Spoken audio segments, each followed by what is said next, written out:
Alright guys, I don't know how long I'm planning to be live tonight. I figured better do a little than none. Working on this manga. I'm just starting the coloring phase. Also, this is a convenient shirt to wear, but I've got a chroma key on YouTube. We'll see if it sometimes it might flicker little parts of me turning into a ghost. We'll see. Hopefully that isn't too distracting for you guys. Oh, there it goes. Yeah, so that's... I guess it does it more if I... Does this help? Helps a little. Anyway, so yeah, I don't know how long I'm going to be streaming tonight. This is just... I'm going to work a little bit on the color here. And go from there. We'll see how long it takes me to do one page, I guess. I don't know if I'll even do that much tonight.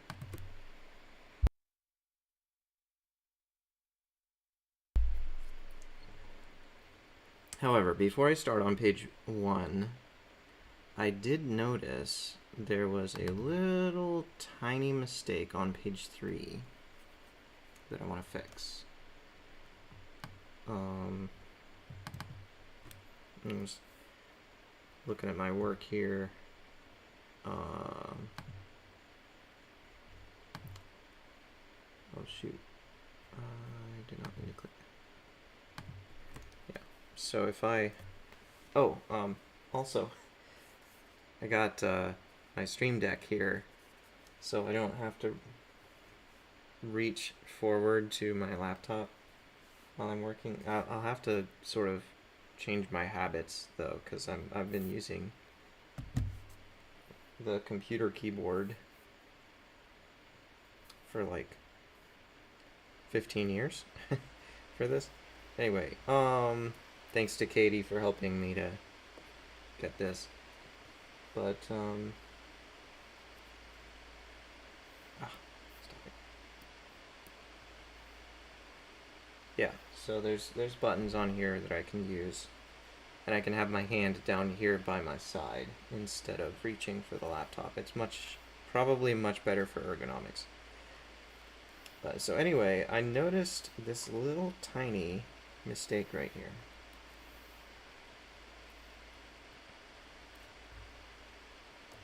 I don't know what group that's in,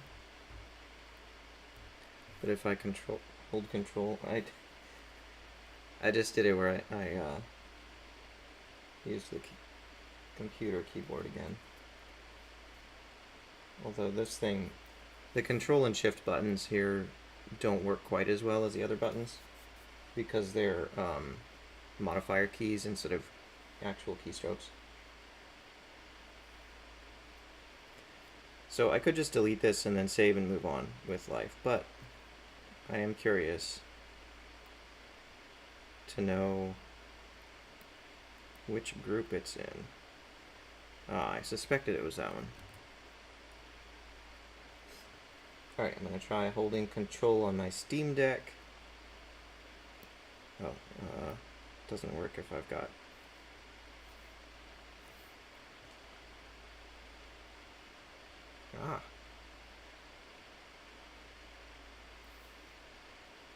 What is it doing? That's not a good button to press.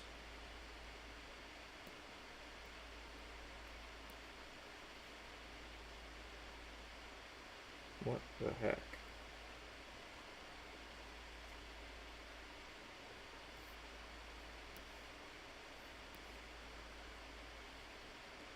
Can I please get some control over what's going on here?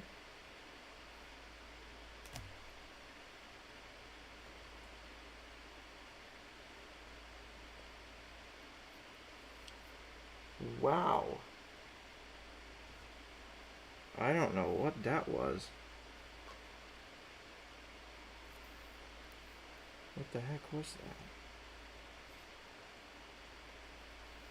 that? Okay, clearly there's some glitches with the Stream Deck solution. Welcome, people on TikTok. We got Mind Unlock, Jose Enriquez, Renato, and Mr. McGregor. Thank you guys for joining. It's good to have you. I'm just drawing here. This page is already inked. I'm just kind of okay. If I use the control button on there, it causes issues. So I'm not going to. But I can use the backspace on there. Okay. And zoom out again. Yeah, so that stroke that I just deleted, that was just a leftover from like this fence that was drawn, because I duplicated it from this panel up here, and then I had to change the strokes that were visible to match the foreground in this new panel. It was a process, and apparently I just overlooked a stroke. That's not too surprising.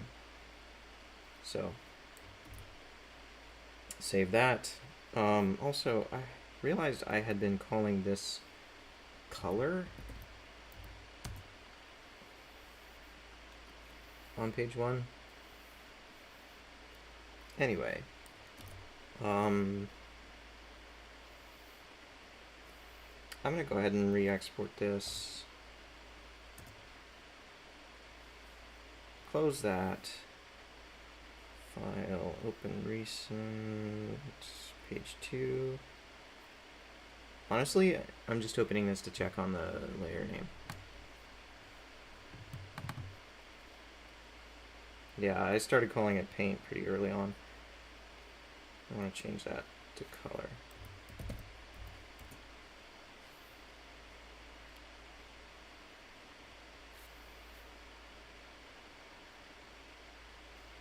Okay. And then I did want to show you guys one last thing before I actually start coloring. Last night on my live stream, I was working on page 4, and Katie had a suggestion of this was just a joke. I was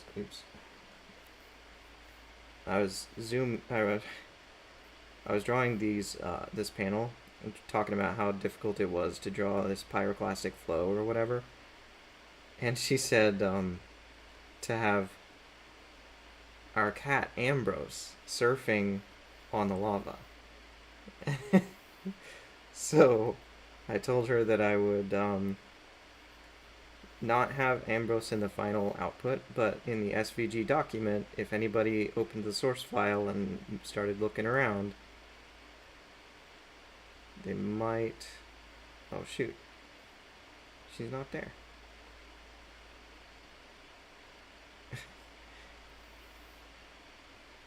Hold on. Did I put her in the color layer? So this is just pure goofiness, really. No, she can't be in that layer. This must not be the right file.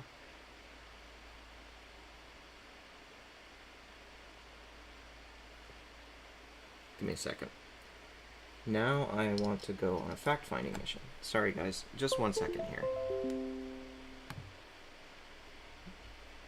This is just to make sure that I'm not going crazy. I am sure that I saved this somewhere.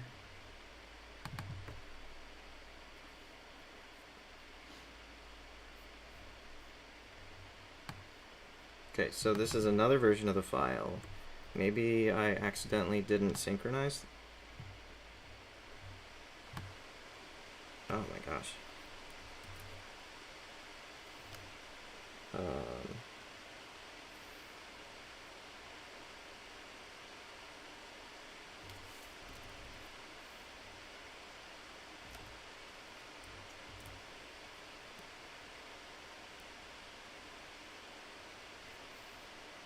Okay. Wait. She's in there somewhere. There she is. Okay. So, Evidently, I embedded her inside the stone column here. Um, I did not entirely mean to do that. But there she is. That's our Ambrose on a surfboard. Doing a little kitty loaf. um, I think I must have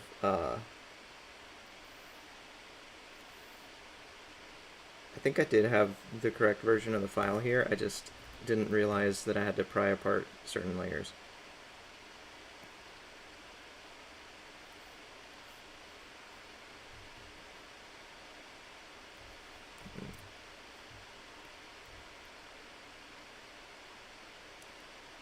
Yeah, she's there. Anyway, that's just pure silliness. If you can't tell that I am tired, I am tired, and I am making a reduced amount of sense from normal, and making silly goof ups all over the place. Hopefully we can get through this. Alright, so I'm actually going to start coloring now. Thanks for your patience, everyone. There's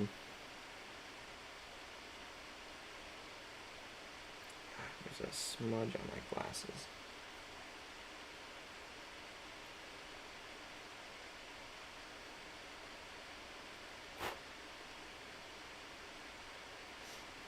Okay.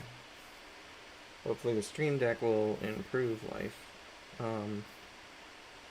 Now I think it makes sense for each panel here to have a separate clip group.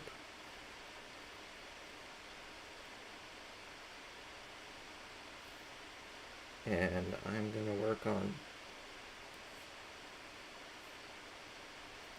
Well, can't have the clipping path before we have the group. Anyway.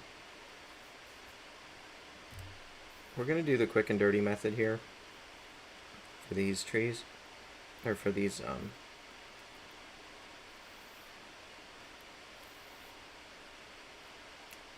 objects in this panel.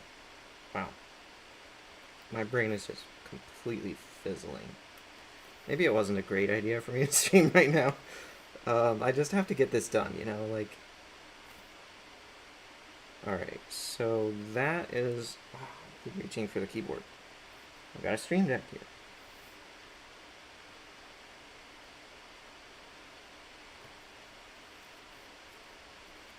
So these are the foreground trees, the strokes of the foreground trees. We're in the ink layer right now.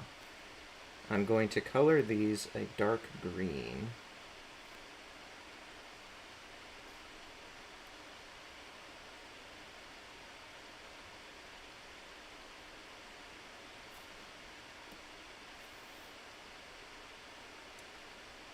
These I'm going to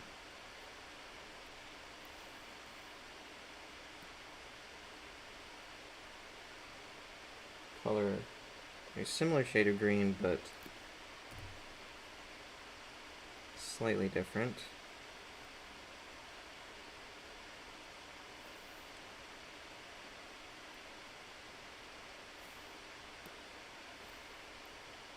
And these are going to be actually receding into the background. So they get set to kind of a grayish there.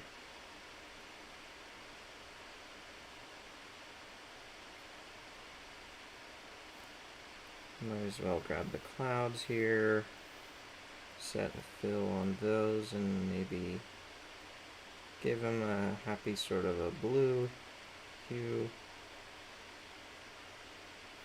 Not too light though. Want them to be kind of silvery blue. And this is a smoke cloud. It's going to be kind of more angry looking.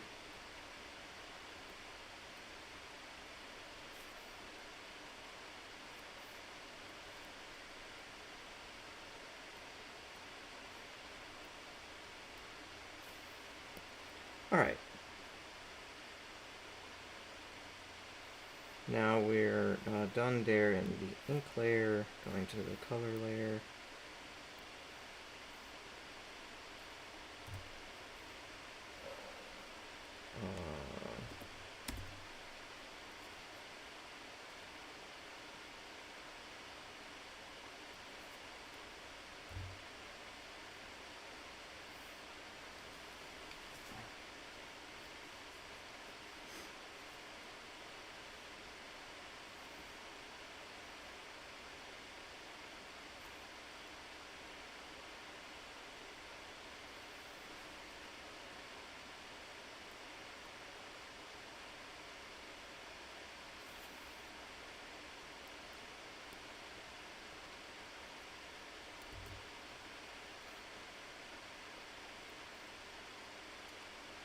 Alright, so I believe that all of the foreground trees... Oh, shoot. This object, it ends about here, and I think these trees are included here.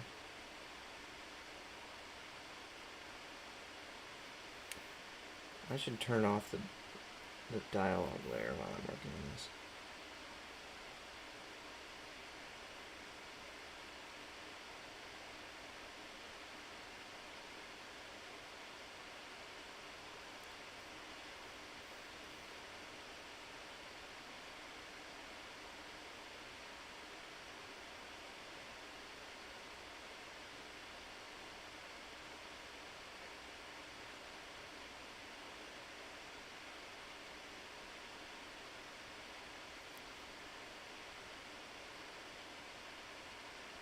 This is faster than using the Bezier pen tool, but I think we might still need the Bezier pen tool for some things in the painting phase. We'll see.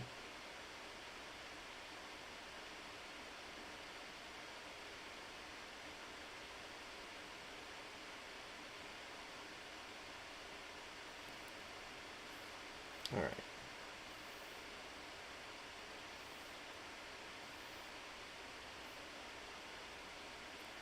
No, we won't worry about that. We'll use a clipping mask for that.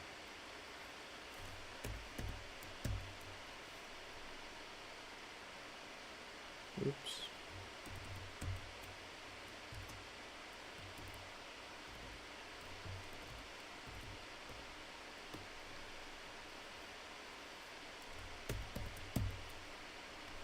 There we go.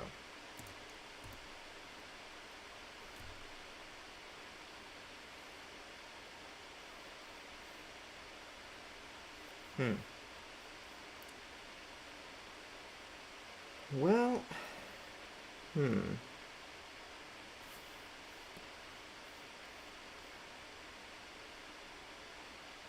it is messy. Can confirm.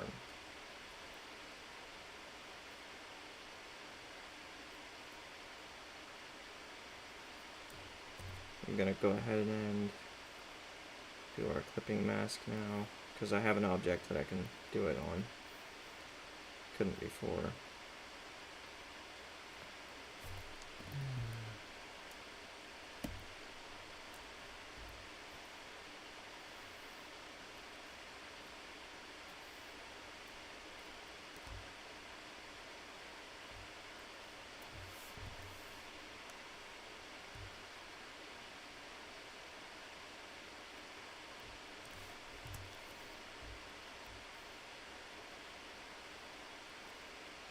There. Now, we are inside a clipping group, and anything we draw is going to be clipped to this panel.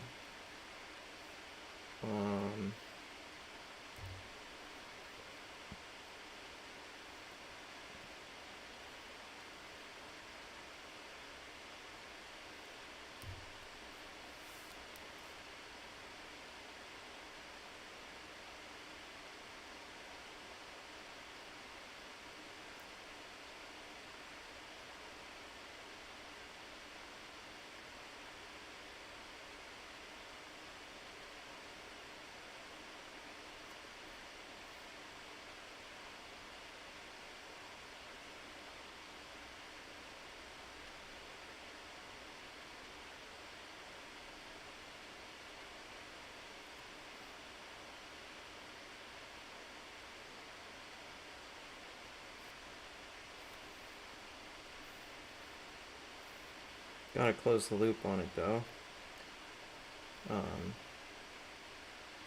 So otherwise, there's this fancy trick to fill in the gap. It won't work. Namely, this fancy trick. Okay.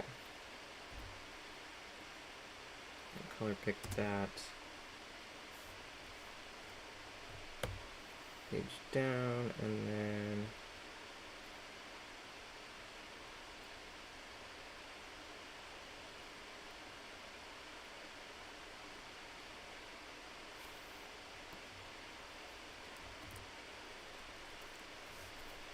yeah. So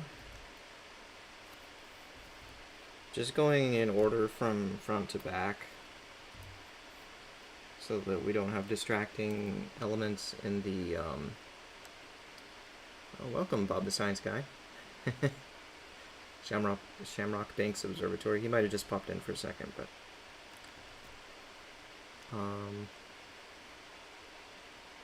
let's see.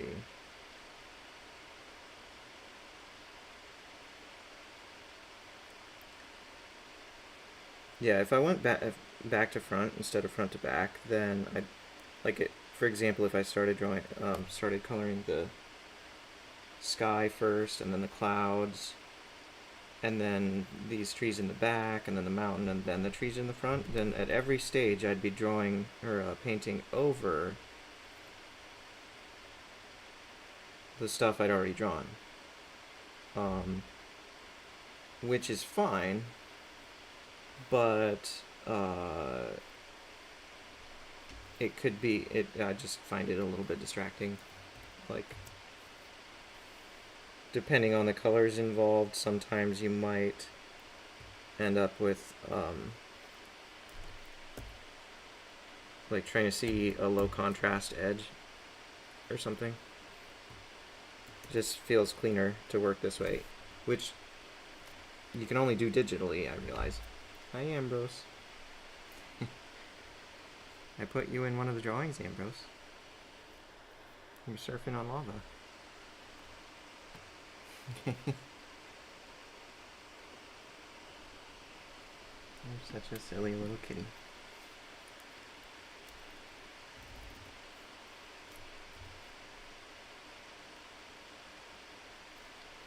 Did I just... Oh, Ambrose deselected my object. Good job, kitty. Alright. So, send that to the back.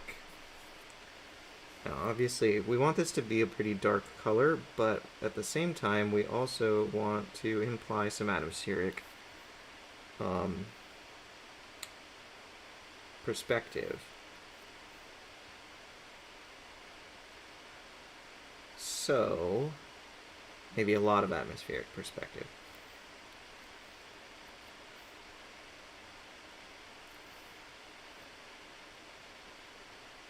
Yeah, that's starting to look better. And for these guys in the back, yeah, I expect I'll have to continue to adjust the colors of the stroke layer on an ongoing basis. We'll see. Alright.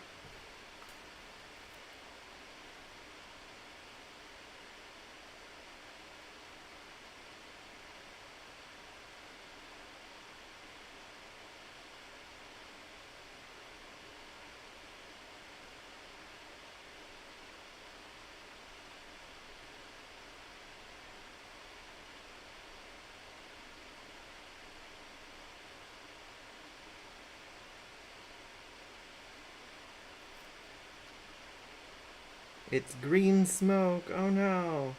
I just haven't set the color on this yet. Alright.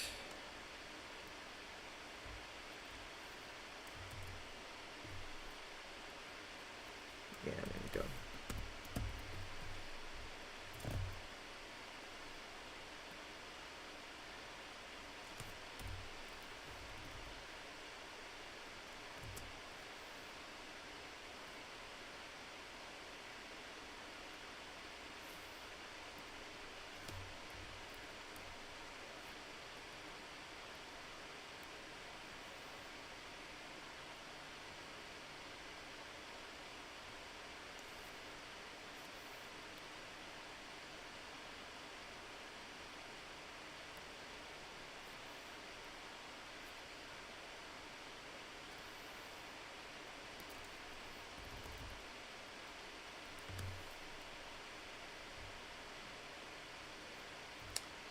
All of a sudden, I'm not liking the way this looks.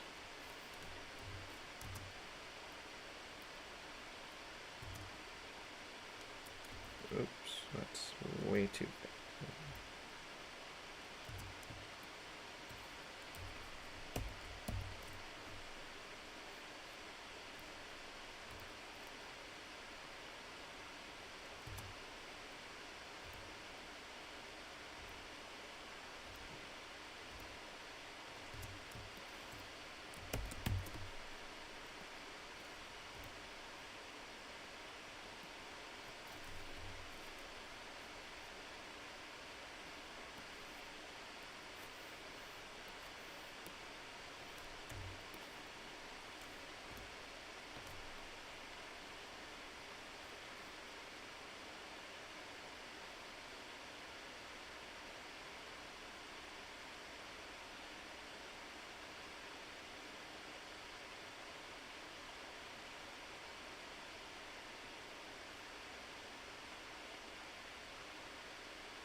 I'm not in the clipping group anymore.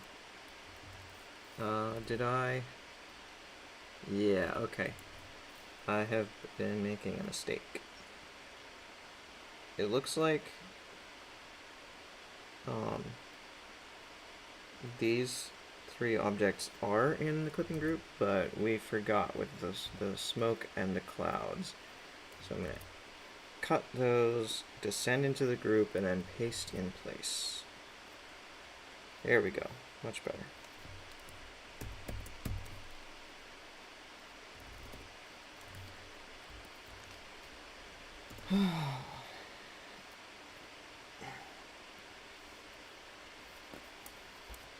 Got my kickstand.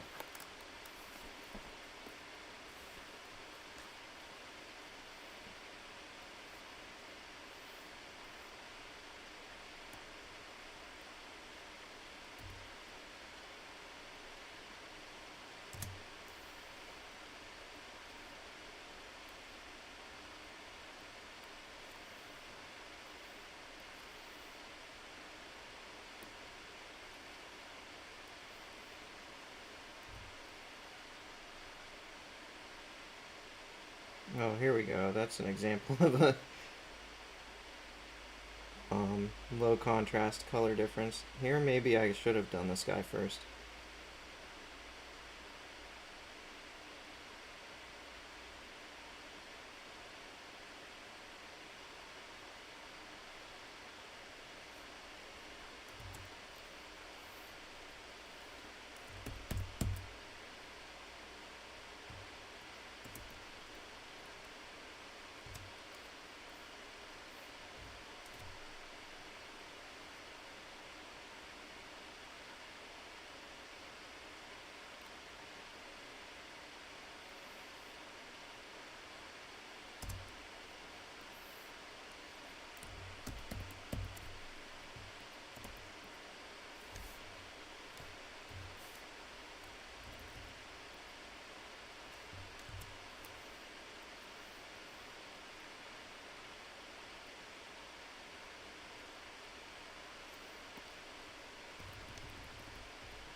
Alright, so now we do the fun part that's going to have the biggest impact on the final image.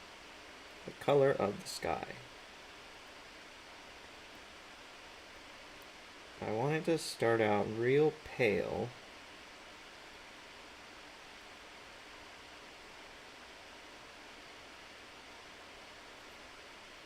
going to put a gradient on it.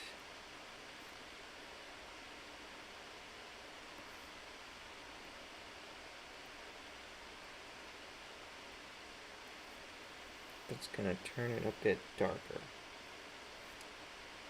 Only a bit, though.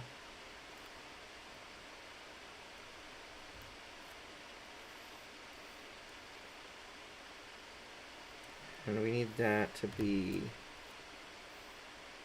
oriented this way.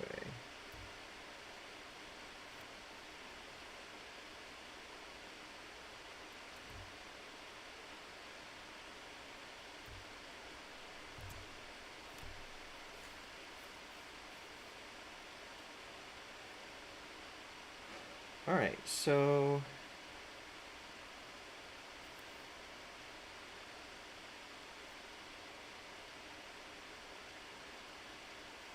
these cloud strokes I feel like could be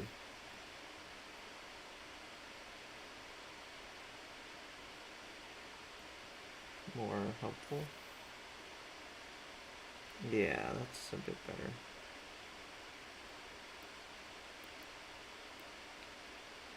Now, here's a wild, crazy idea. At one point I was asking ChatGPT a question about manga style. I think it was the focal blur question that I mentioned before. And it said that in traditional print manga they often use halftones. So I wonder if there's a filter here.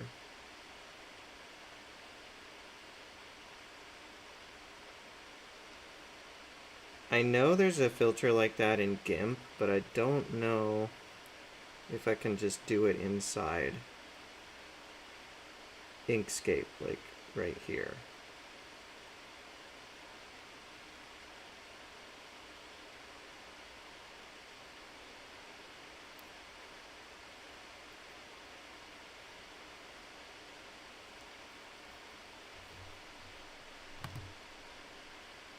Oh, yikes. Don't want that. I probably am going to give up on this. It's kind of a...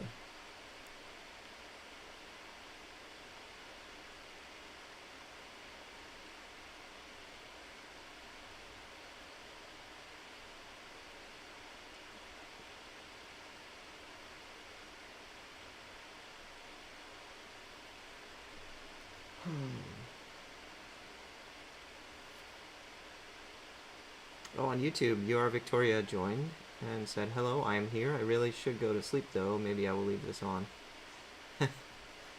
Yeah, I should go to sleep, too. I'm not planning to stay live long, but thank you for joining. We've got another user on YouTube, Sujal BK, says, "Hi, bro."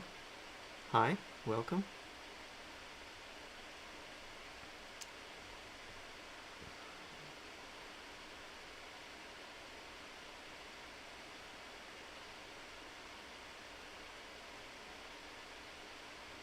It would be probably called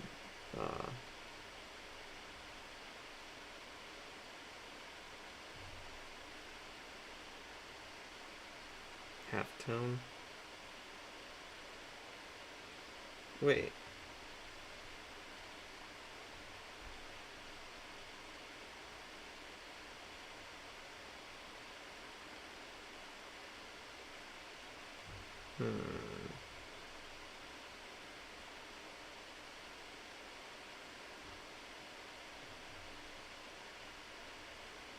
Yeah, okay. I give up. It'll just be a smooth gradient. So much for that. I might investigate some other time on a different project. Anyway, that is the first panel. There's a mosquito.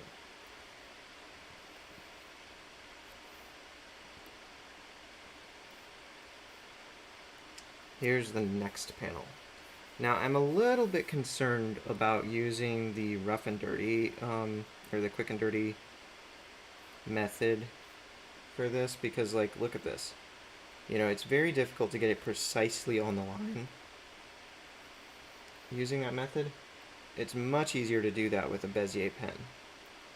And for the characters, it's kind of important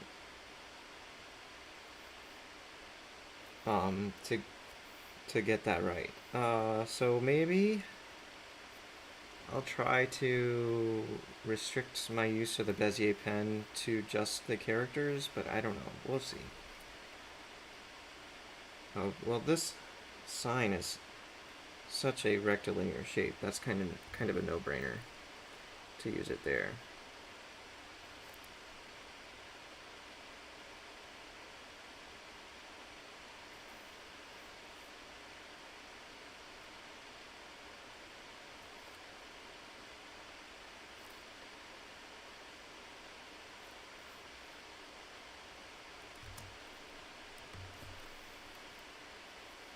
Alright, so I want this to be kind of a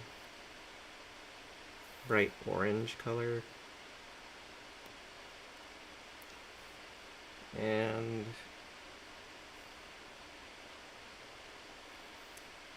do I have these as separate in here? Yes, I do. That is wonderful. Alright.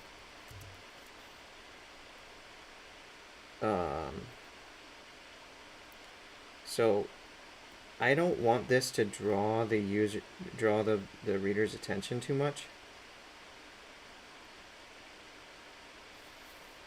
So I'm going to set the contrast very low.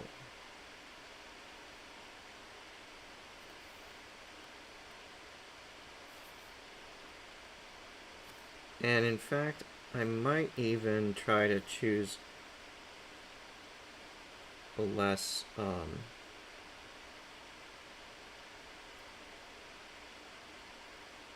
blaring color.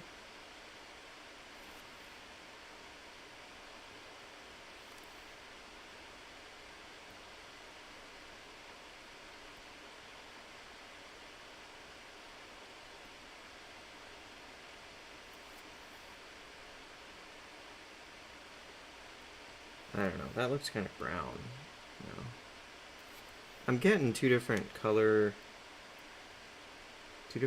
on my two screens, actually, which is a little frustrating. Color reproduction is not always perfect on, you know, this display on the Wacom pad is not designed for perfect color reproduction. I trust my laptop screen a little more.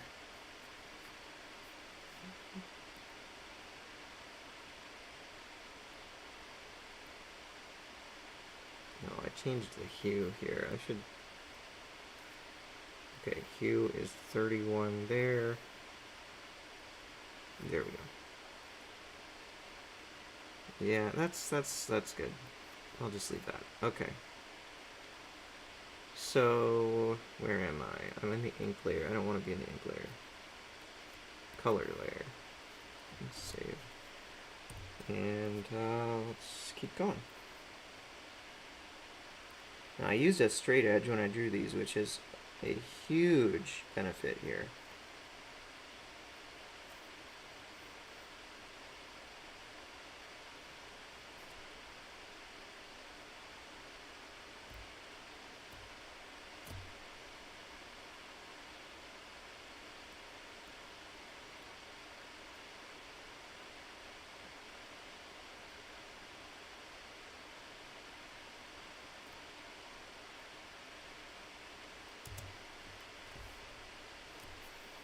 And this I'm going to set in kind of a dull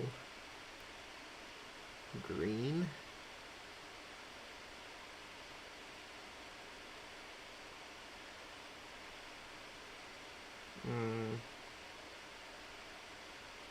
Maybe even a teal, because I don't want that to look too much like the forest colors around it.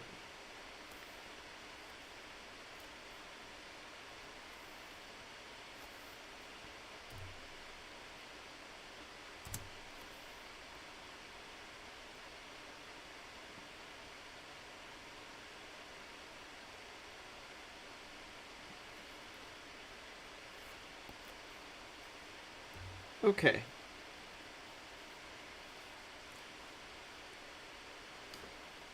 Now.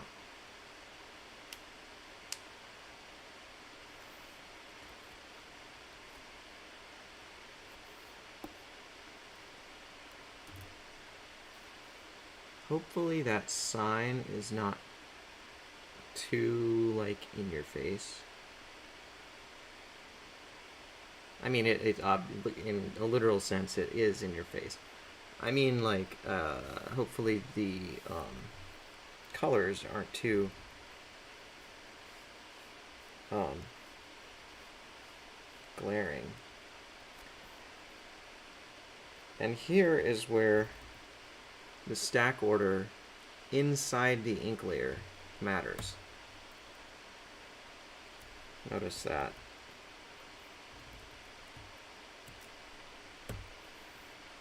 Set those back to where they are. We got some seepage, like as these lines like cross through, but that's okay. I'm not going to worry about that as long as it's not like too bad. Alright, so how should I go about this? It's tough because if I'm using the Bezier pen tool, I can't really use my Stream Deck too much.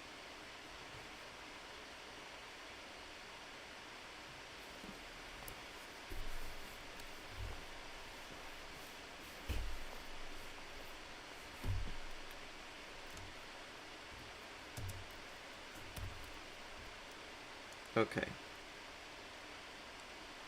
I'm just going to give them generic brown hiking shoes.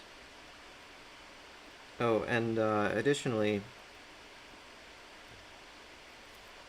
I'm not going to bother making the strokes a special color on the characters because I want maximum contrast on those. I want those to draw the eye.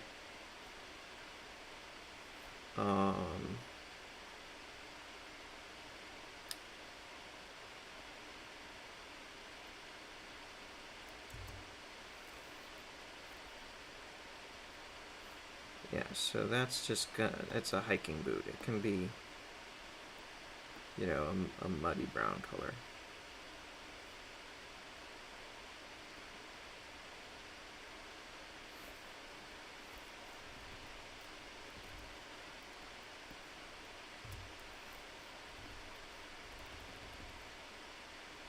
Right. Does that seem reasonable? Yeah. I mean, they're boots. Who cares?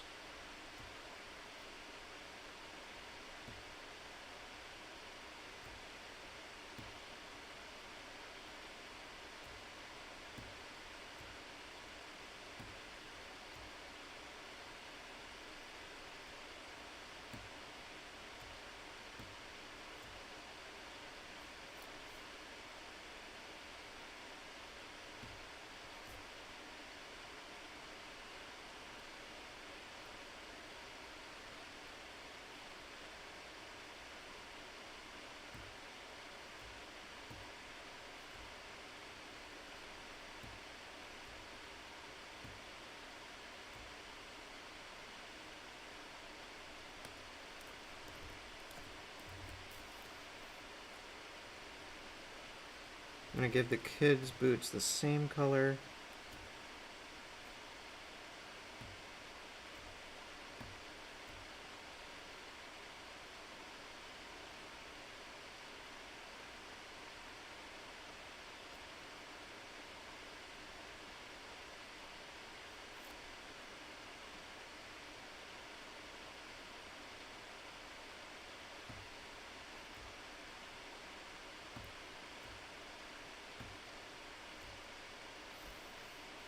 Notice how much more precise I can be with the Bezier pen tool. Like, I barely even tried with this one, and there's 0 places where it pokes in or outside the line. Same with these boots.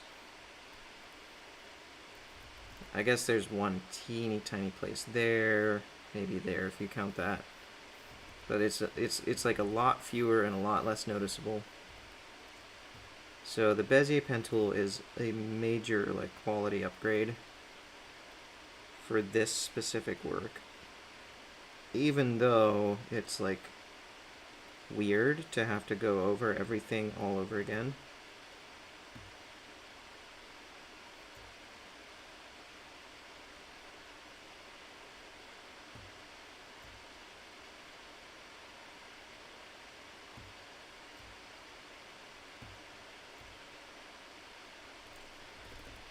Okay. Now they're both wearing socks, and I think they should be white socks, because, like, nobody wears fancy socks when they're hiking.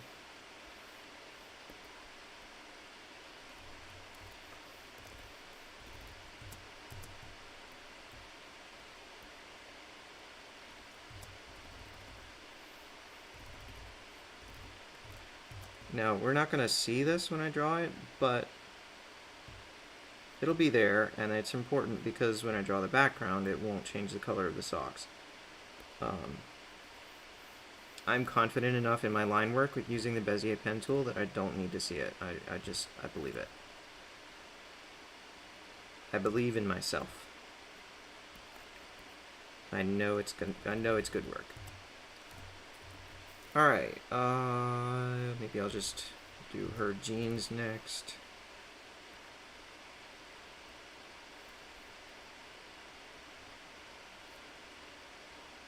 Big surprise, they're gonna be blue jeans. Unless I should make them a different color.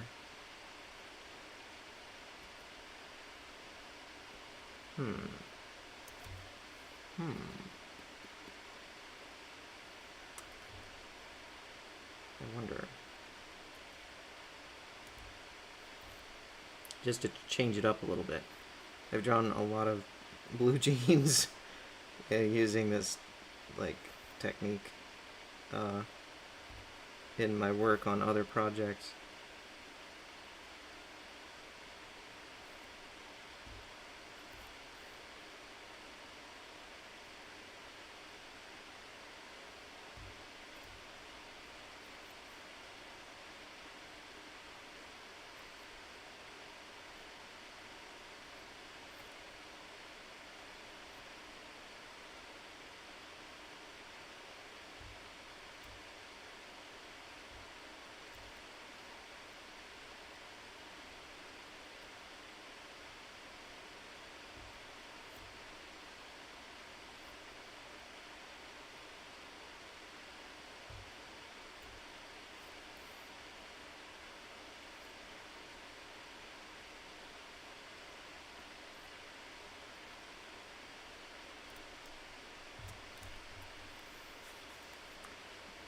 Alright, so if I do make them another color, the color I envisioned was kind of a lighter cyan type color.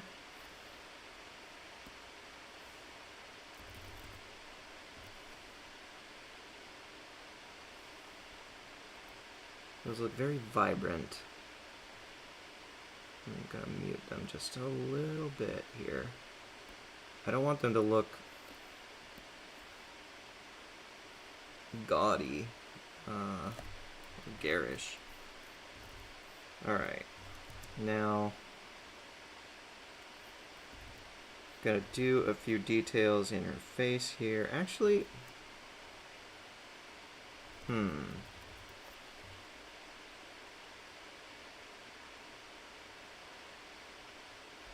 debating it with myself how much detail to provide here. Should I actually go to the trouble of putting white in her eyes, or should I just leave skin color behind them?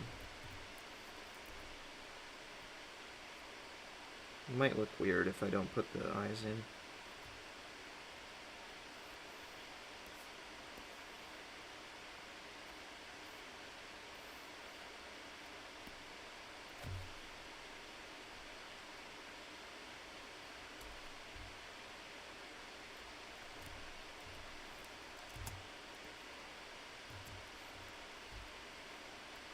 But if I'm doing her eyes, I might as well do his eyes as well here.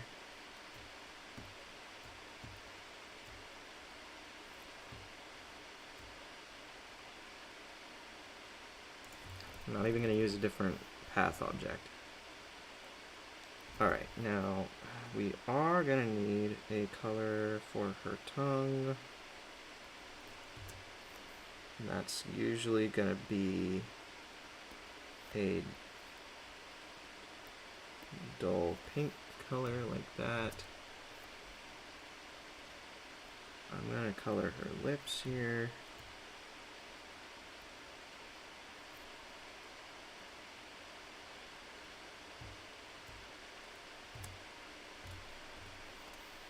And that one is going to be a much brighter pink. We have to set that color later though, after we've got the skin tone underneath it, because it has to very closely match the skin tone.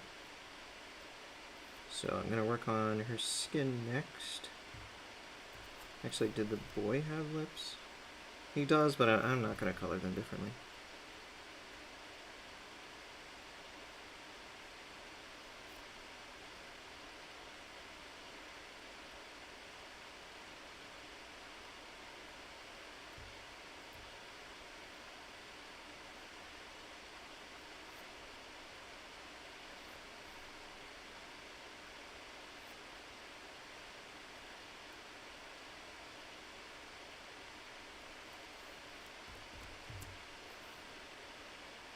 Alright, so for a skin color, actually that's already pretty good. I'm just going to set it to a slightly paler color there. That should be good. Now, this will be fun because there's a gap between your fingers right here. I have to keep in mind now which way I'm winding this path. I'm going counterclockwise around the arm.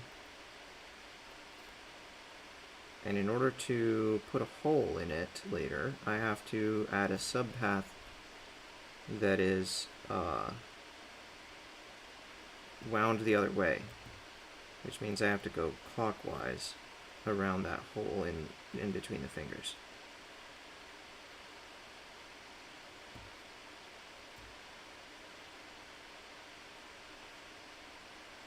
I could just like create a bridge right here because this stroke right here is thick enough, but who cares? I'm gonna actually punch a hole in it.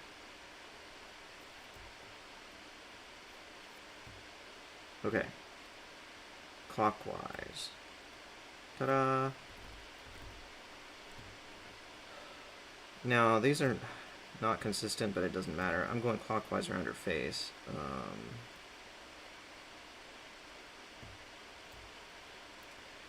It's these details that bug me sometimes.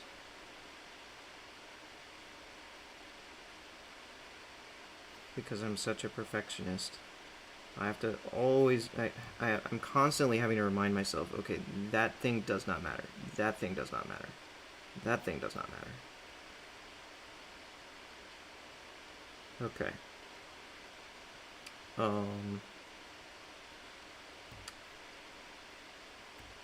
Now, the hair is an interesting topic.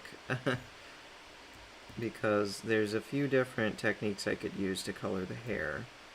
I have tried many techniques in my time.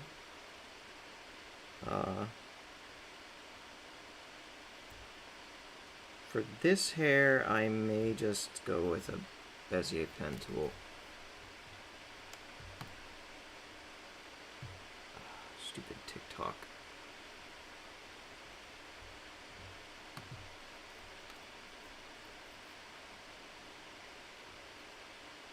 But it's certainly an option to use the calligraphy pen.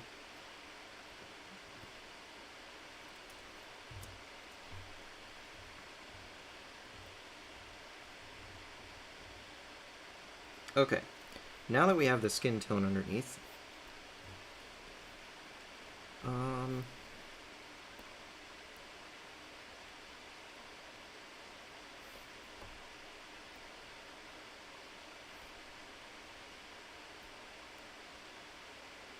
let's just give that very slight different hue. There we go. And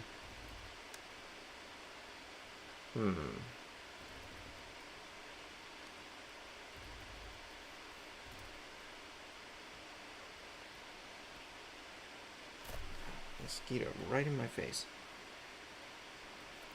Scared me. I was not expecting it. Yeah, I'm going ahead and using the Bezier pen for the hair here. Because really, I've got a very cohesive object here, all things considered, just from the ink strokes.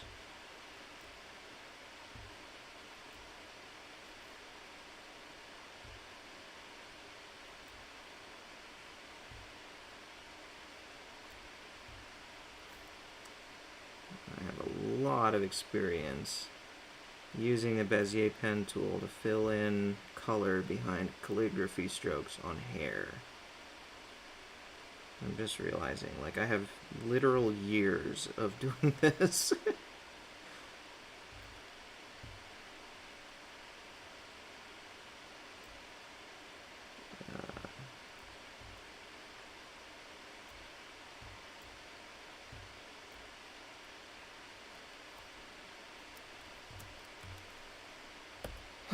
Okay, her hair is not going to be that color.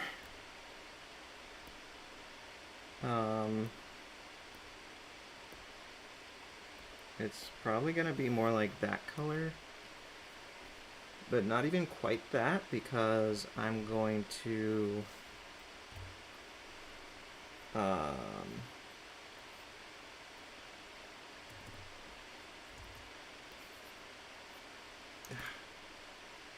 stupid mosquitoes.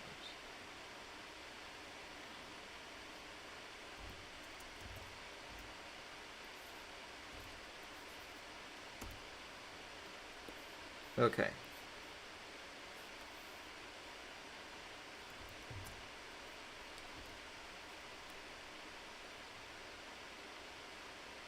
Ah, that's not the tool I thought I had. Back to the calligraphy pen. I can use my Stream Deck again.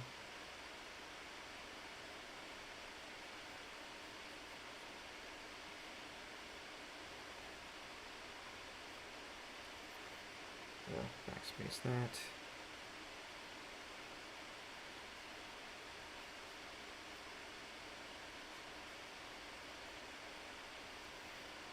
I don't want that. Okay.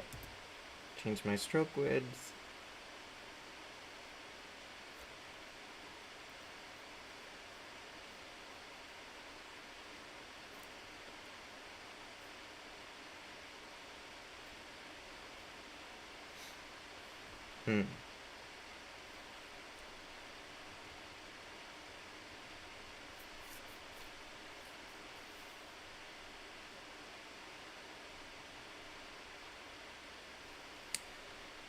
I'm gonna group these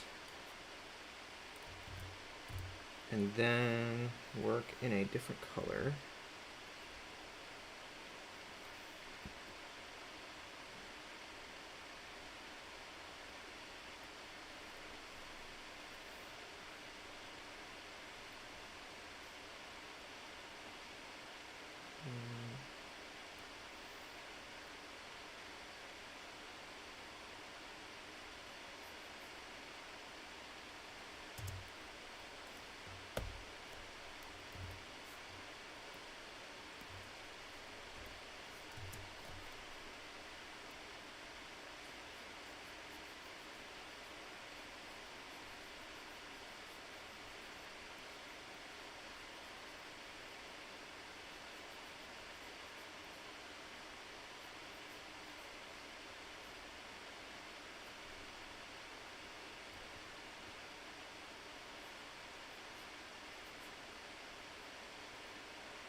Okay, that's good enough. I'm just gonna leave that like it is.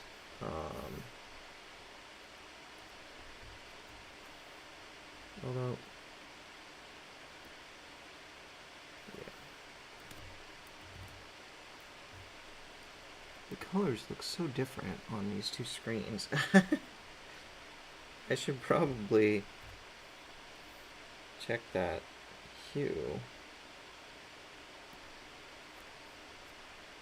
That's a very different hue. It's not so easy to tell when it's a dark brown like that. Alright.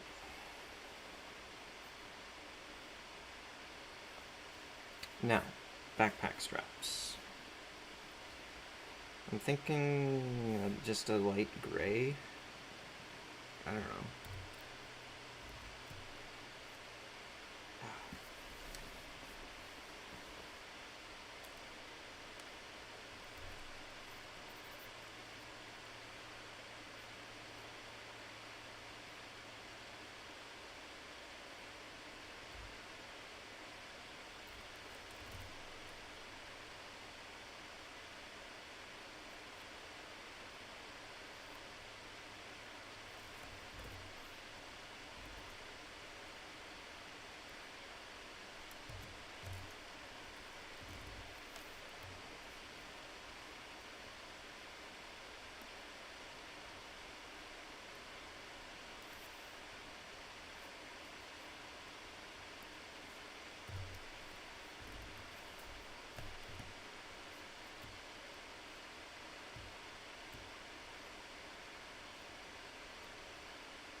I think I should give the kid the same color straps.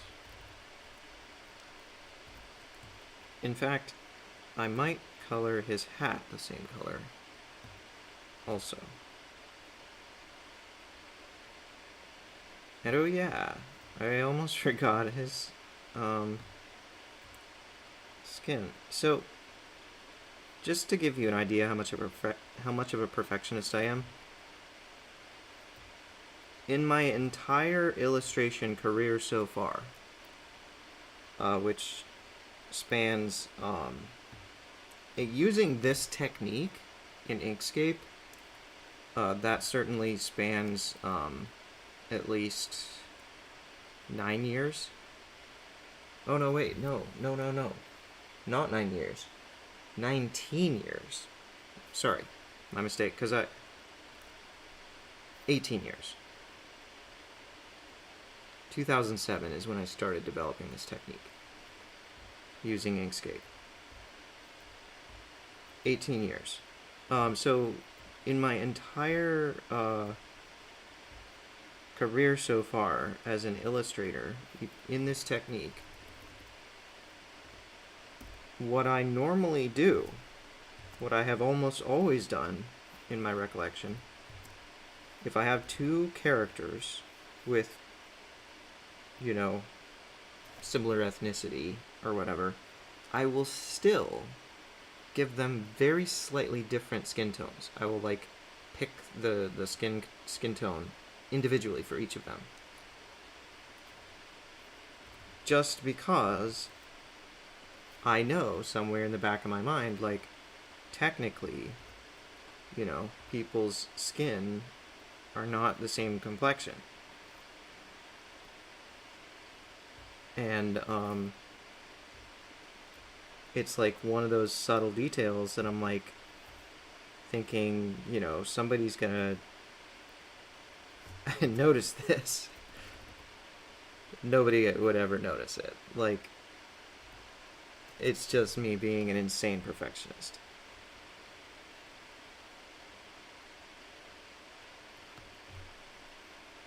Just checking my stacking order because I had to move that back twice to get behind his sock.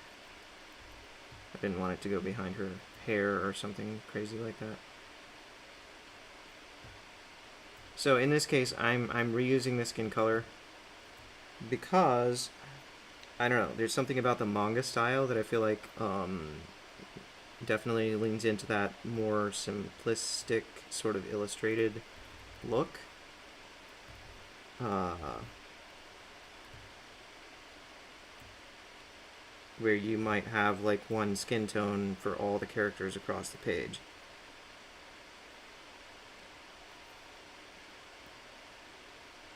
Oops, that's not where I want it to be. I'm gonna end that path here and fix that. Because I think the backpack straps on the woman, I think I put them behind the skin, which means if I overlap them wrongly on the kid, I'm gonna have to fix it by separating the paths, and I don't want to do that. So I'll just be careful.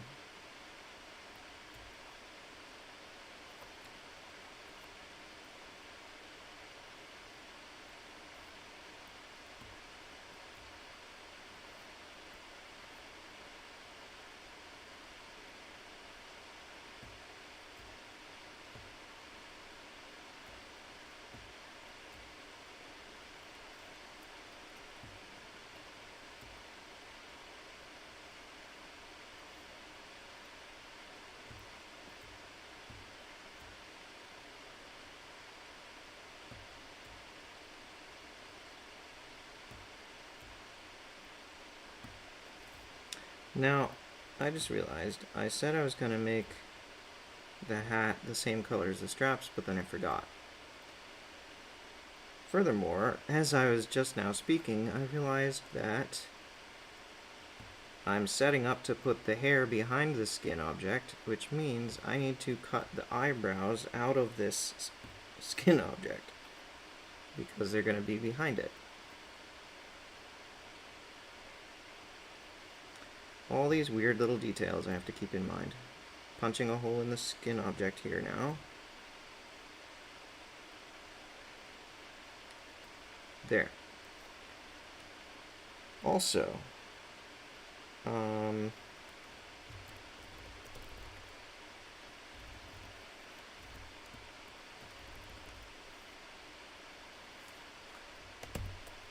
ah.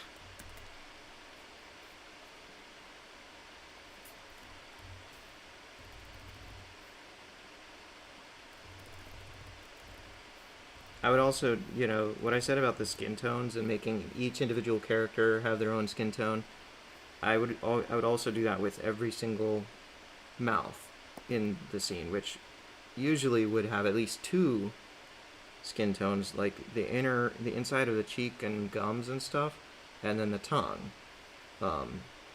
Sometimes there were more if I was doing fancy things with shading or whatever. So it's like, as I'm working here, I'm starting to realize how insane I am, or have been.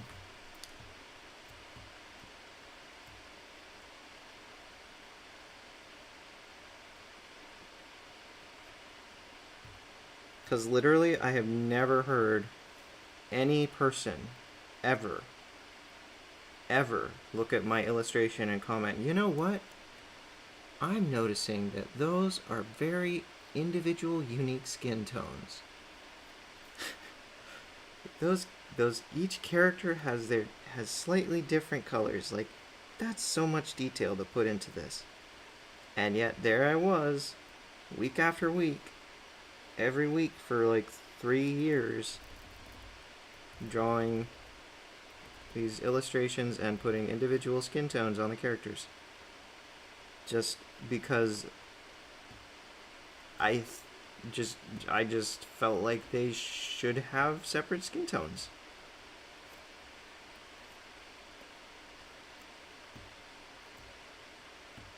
I would also pick the skin tones new every single time I drew them, because I reasoned sometimes lighting can be different in different situations, and the skin tone will look different in different lightings. Yeah. That is really what was going through my mind. Um,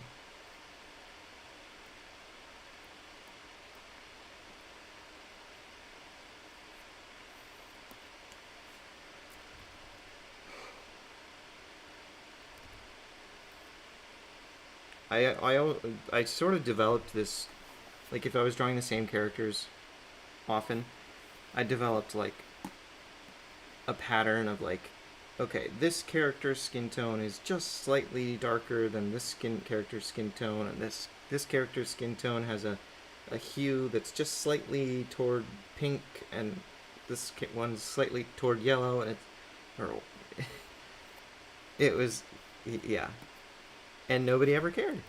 No one ever cared. So, oh, Katie, I just noticed what you,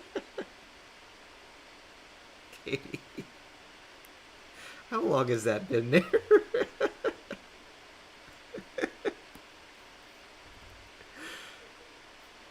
That sounds raunchy, Katie. Don't make me take your wrench away.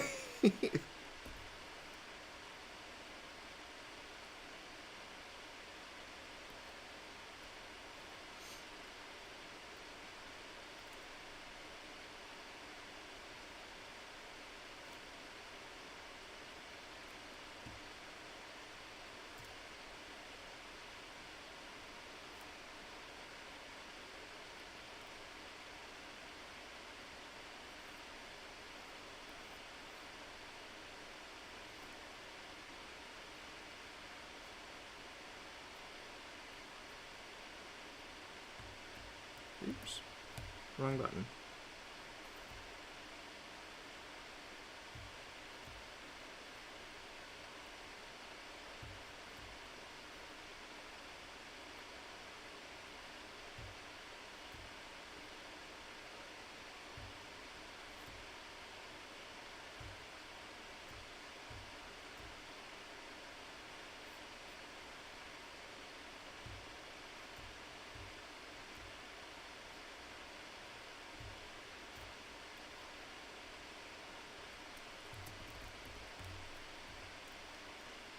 That is not the color shirt she's gonna have. It's the kid's hair color left over. I think I'm gonna give her kind of a silvery gray shirt. Yeah, something like that.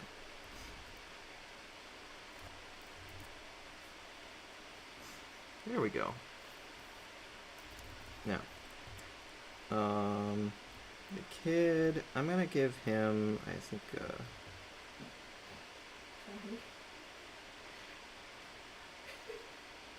yeah, I recognized the context. She says, "LOL." It was when you said you had to put a hole in your finger, in her fingers or something. Yes, I remember. Is it something you need or anything? Okay.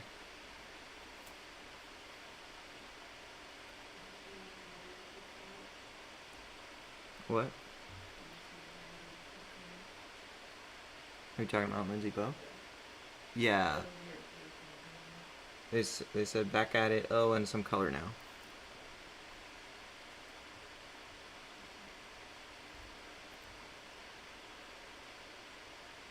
Sometimes Katie tries to help me, like, keep track of things and not get too much in the zone, because I often will neglect stuff.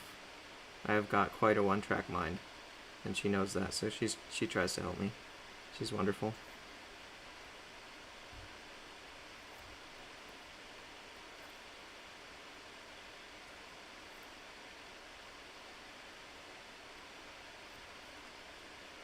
Okay. So the kid's shirt is gonna be orangey color, I think. Different orange than the sign. Maybe more reddish, like a brick color. Yeah. That was weird. Yeah, I like that. Okay. And his cargo pants are gonna be tan. Like a...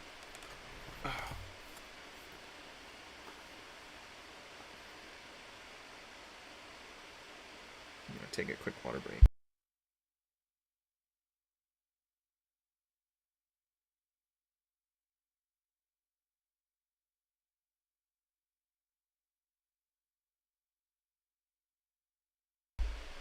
Lindsay Bow says, what program do you use? I use Inkscape. It's Inkscape, like ink and landscape.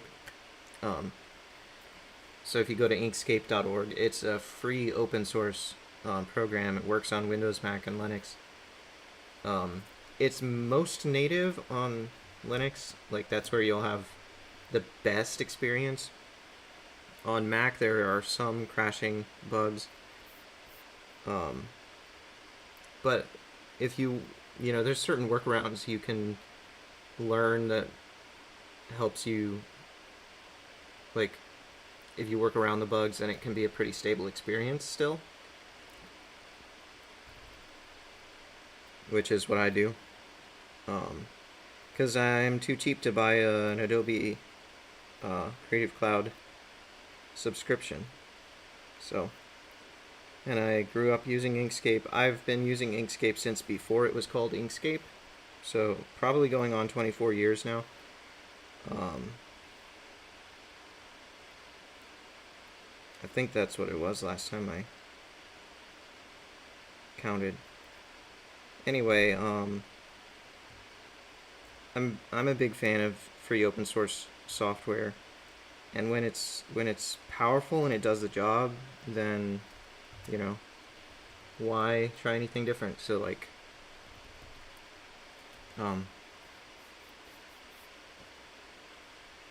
Inkscape certainly falls in that category. GIMP does even more.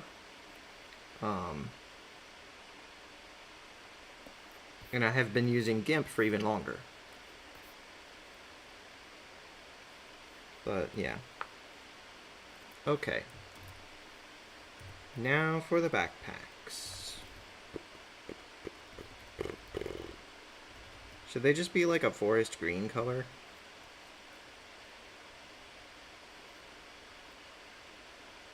I don't know. They're tactical.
Okay, should I give the boy's hair any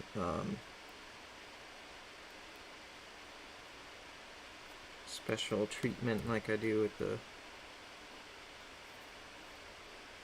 woman's hair?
For some reason, I don't feel like his hair should be that shiny. I'm just gonna remove that. Okay. Characters are colored. Now, I can move back to the rough type of coloring.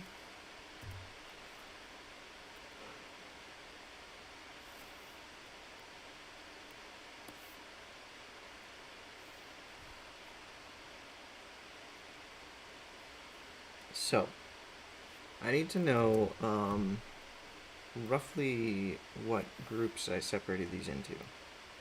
So there's this bush, this grass, these bushes,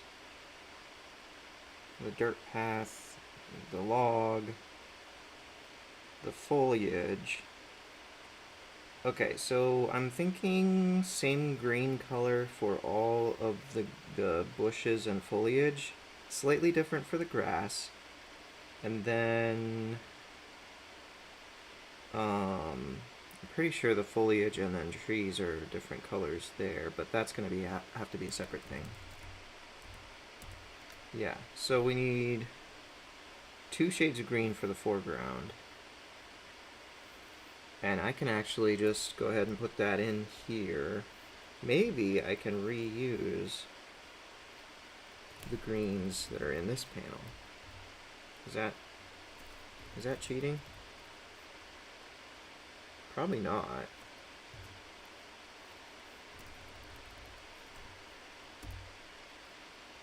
I might be okay to have the grass and foliage have the same green color in their strokes, but the fill colors are going to need to be different.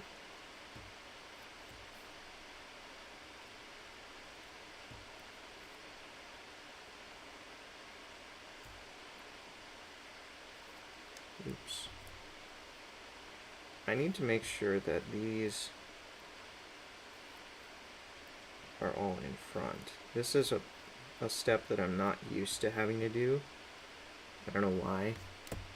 Probably because I almost never bothered, like, if I was doing this technique where I have the ink and coloring in separate layers, usually when I did that technique I was committing to having just one color for all of the strokes in the image. Mostly. So this is unusual for me, having to remember to get the stacking order correct on the ink. Okay, going back here.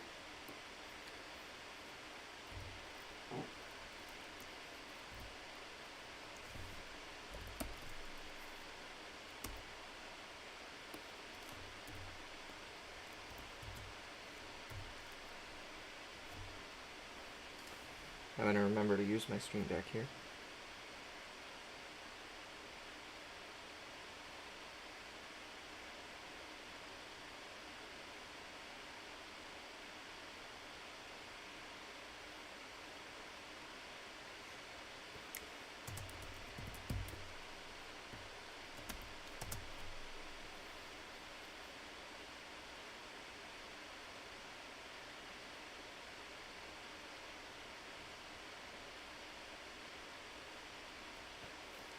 Actually, you know what? I think I'm gonna... Whoa, why didn't that work?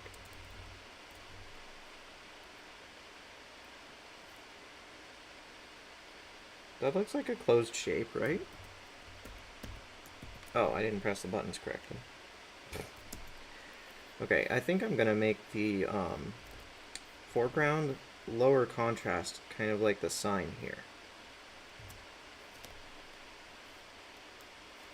So I'm actually not gonna reuse the colors from the first panel. And I'm gonna need a clipping mask now that I look at this. Or there might be another way to do it, but why bother, you know? So, we need a width of 5.6 inches.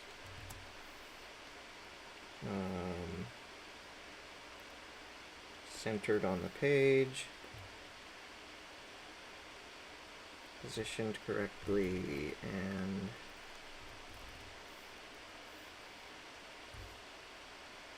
there. Object clip, set clip.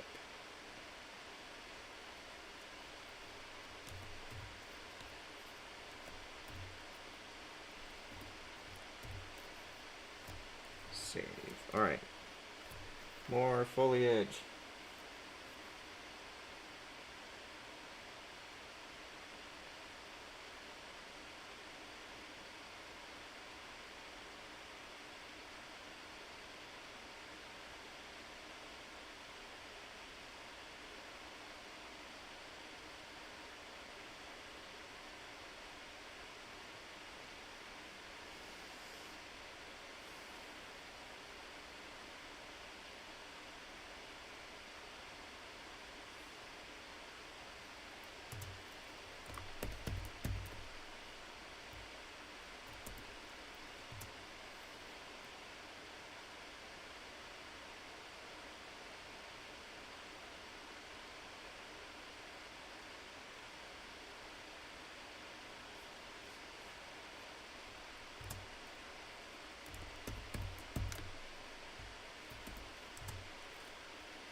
Okay, now for this, I may actually not fill in the holes because I kind of want there to be holes. Instead, I'm going to group this, descend into the group, adjust the color,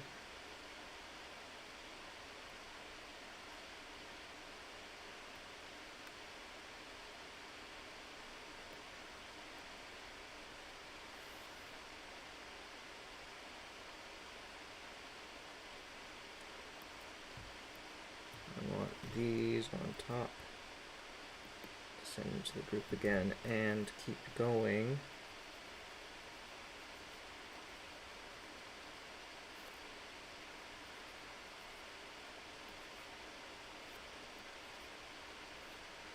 And then just pick basically an arbitrary line here and fill in everything below that.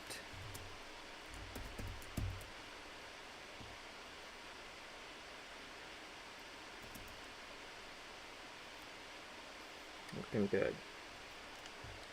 Now these, I think I am going to change the color here a little.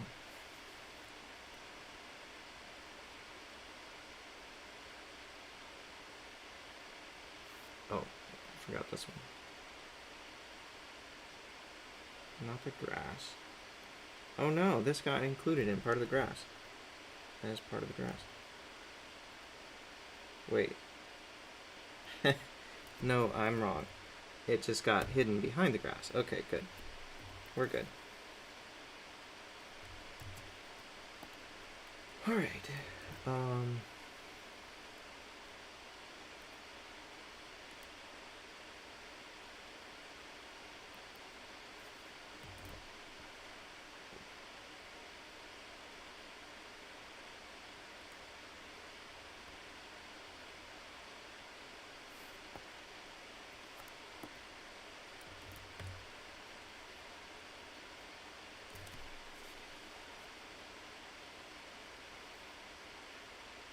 this got caught behind the grass too. And so did this.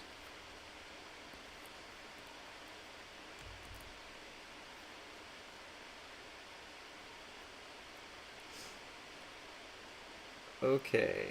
Oh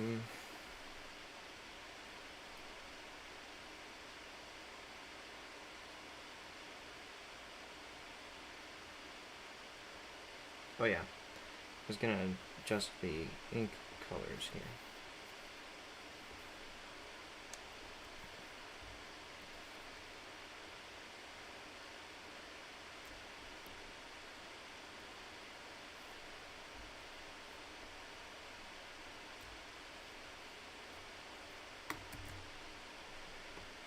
I want lower contrast.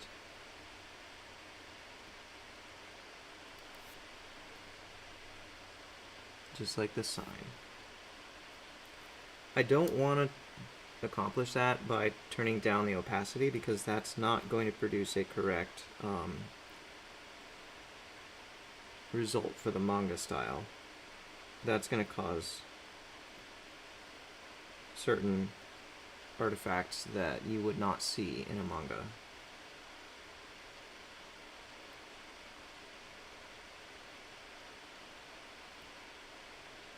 Okay, that's good enough.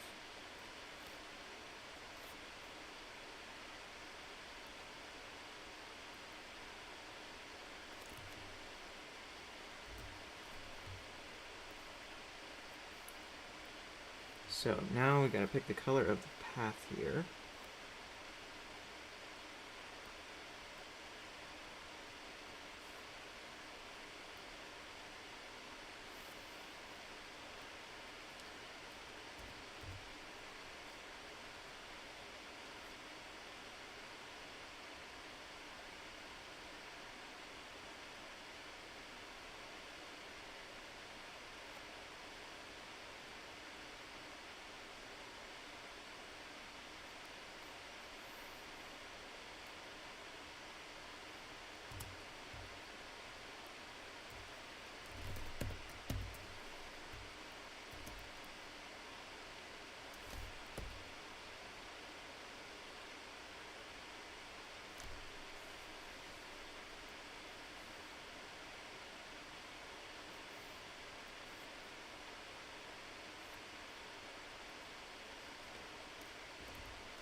I just pushed these strokes to the back because I noticed that they were oh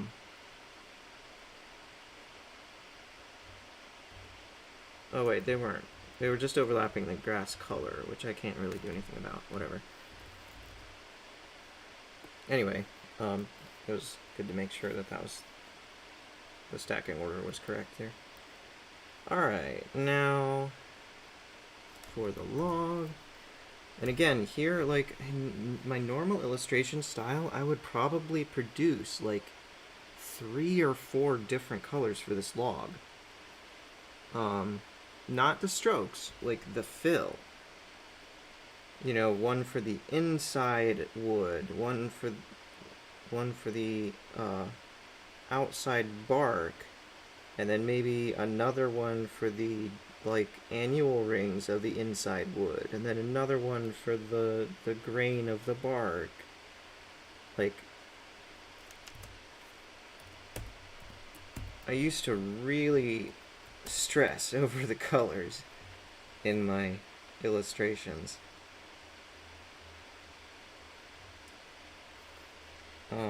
This one I want to give it a little bit more saturation. Not that much, and put it a little darker. Yeah, there we go. I don't want the wood to look too fresh and like moist. I want it to look a little bit dry and dead, but also I don't want it to look too similar to the path color.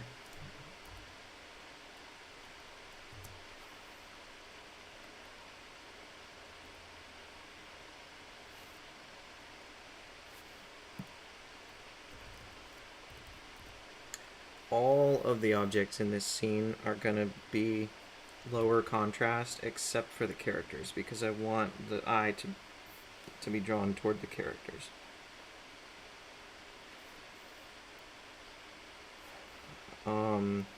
These I simulated low contrast using low opacity here, but that's not what I want in the end, so I'm turning the opacity back up. And I'm going to do it the right way.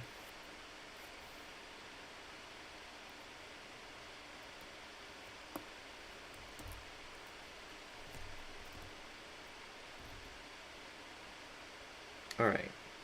There's going to be 3 color objects here. Foreground element. Just speaking of in terms of the group of objects for the background, so obviously it's a foreground in the background.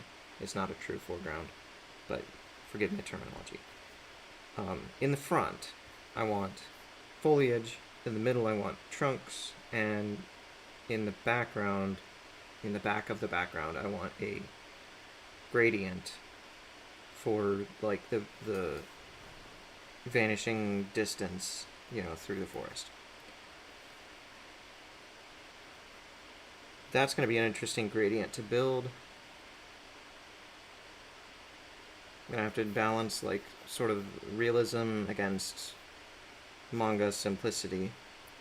Anyway, I'll start with the front object, which I'm going to use the calligraphic pen tool for. And these are not poop trees. I'm going to change this to green instead of brown.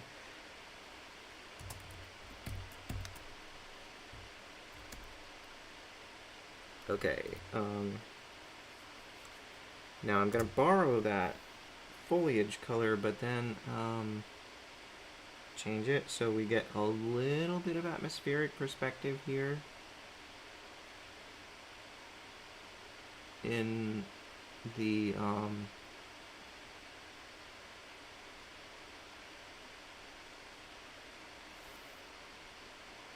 second panel. Even though the second panel is nowhere near as like deep, three-dimensionally speaking, as the first panel is. It's so like landscape wide shot. There's so much atmosphere there in the first panel, but the second panel is not. It doesn't have as much atmosphere, but I want it to have a little bit, just a little bit.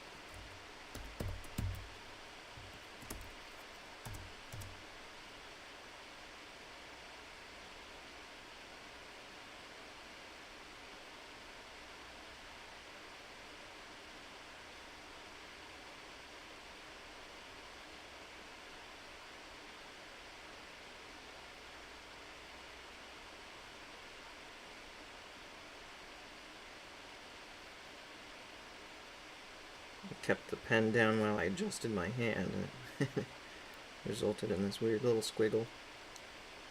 I did that because I knew it would not matter, and I just did it again.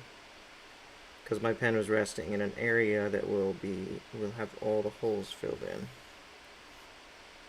Ta-da! There. Okay. These 3 can be combined and sent to the back.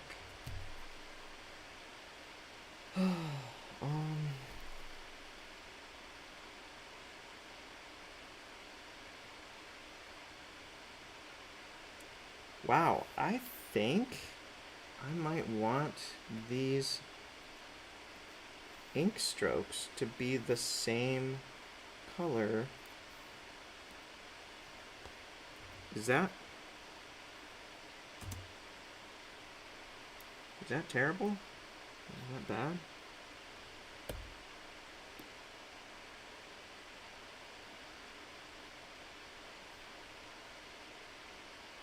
No, I actually think I like it.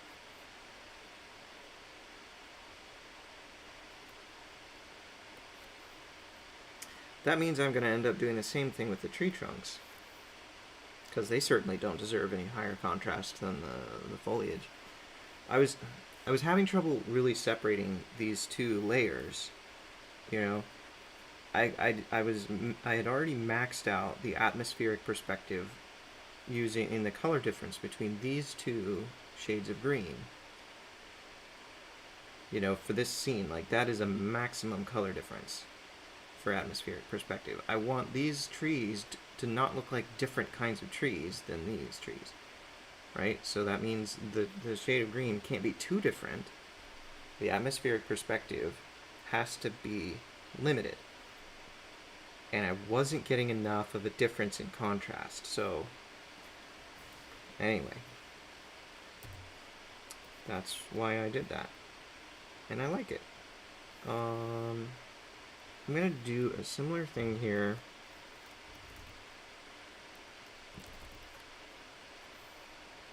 with the trees.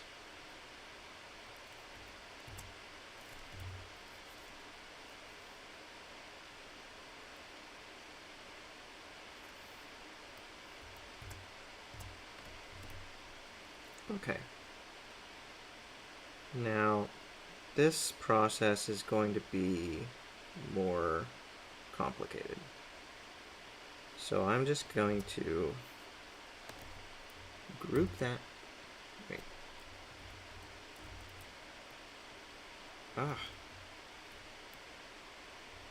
Group that.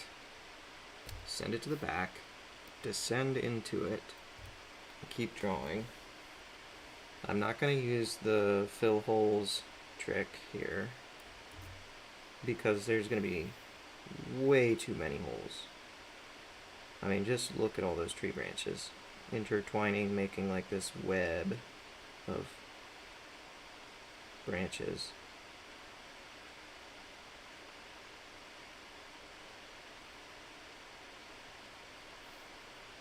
I forgot I could navigate using this thing. Okay, so that is going to be behind this trunk. Don't need detail there.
You know what I'm thinking right now is I don't like the way these strokes don't line up perfectly with the color.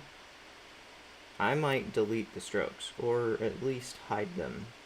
Probably hide them, because I don't want, why do destructive editing when you don't have to?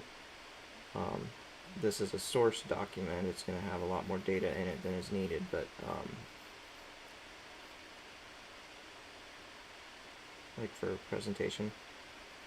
But yeah, I think I'm just gonna remove them from the output image. Like, why have them if they're not helping, right?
I'm gonna do the same thing with the tree trunk strokes.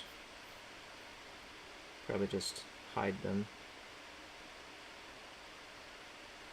Oh, Monkey Cat Pat Pat is here. Hey all, he says. Um, Lindsay Bo says, I'm wondering what color goes between the trees and branches. Yeah, that's gonna be fun. It's gonna be kind of a darker, more desaturated shade of green, I think. Mainly. But it's gonna be a gradient, so it's gonna shift, you know, uh, probably I'm gonna try to put a little bit of brown in there toward the bottom to represent, just like vaguely represent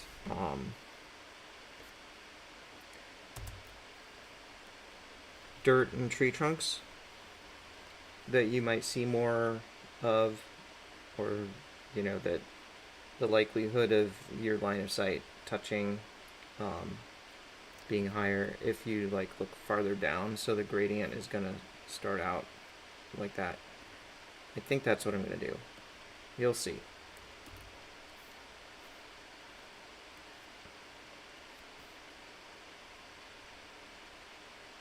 Okay, so this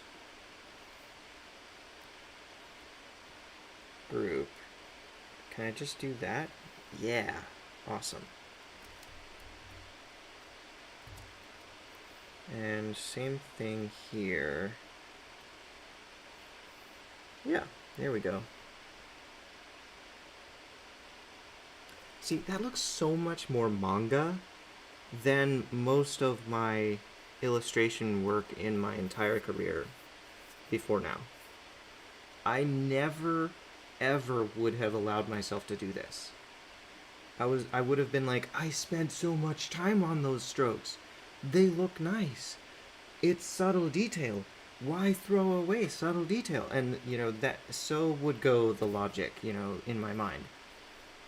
And it's fine, like, to follow that logic. It just results in a specific style, and manga is not that style.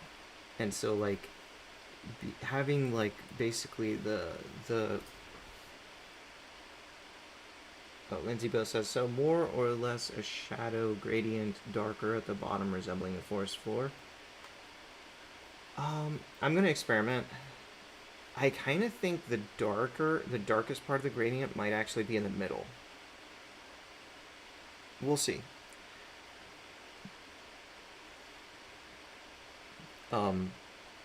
So yeah, like,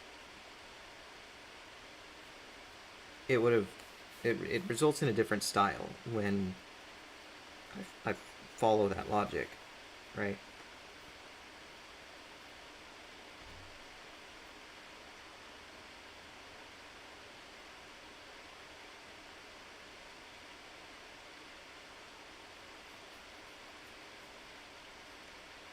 And actually, now that I look at this, I think I want this gradient to be much, much lighter. Yeah.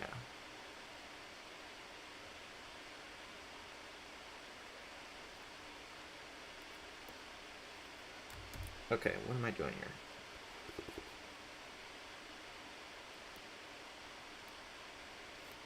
Did I lock the... Should lock the ink layer now.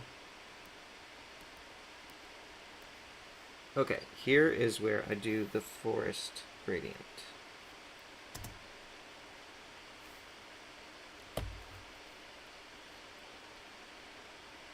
Alright, so that is actually a good starting point, because that's the color of the foliage. But why is it... Hold on. Ah! What am I doing?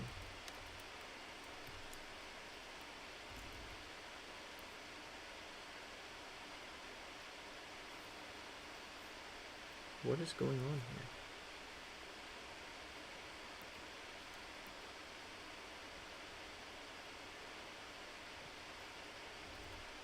Oh.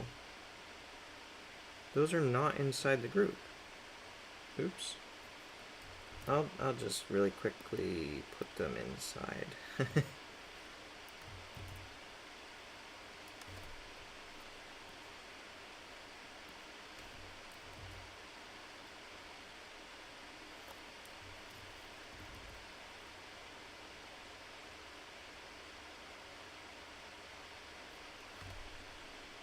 There. Alright, so at first it's gonna be a slightly darker shade.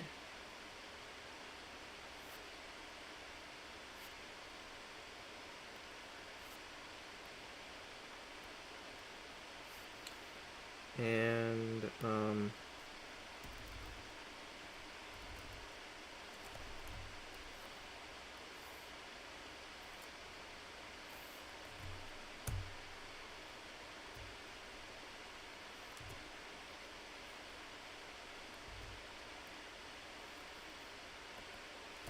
I don't know if I can use the eyedropper tool for a stop in a gradient. So I'm going to use good old-fashioned copy and paste.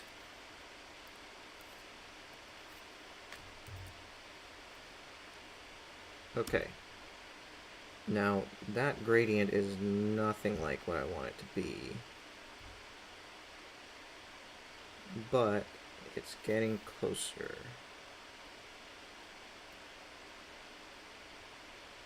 Let's add a stop here. Delete that one.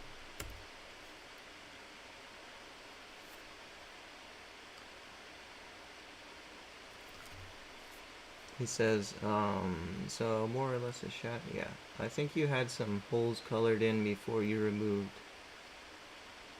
the outlines of the branches on both sides of the woman's head.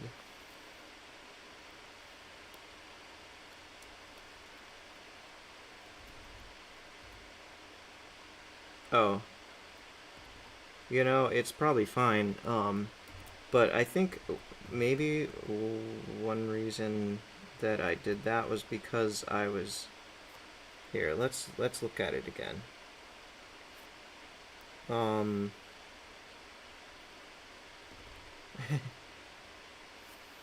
have to figure out how to select them because they're invisible. Oops.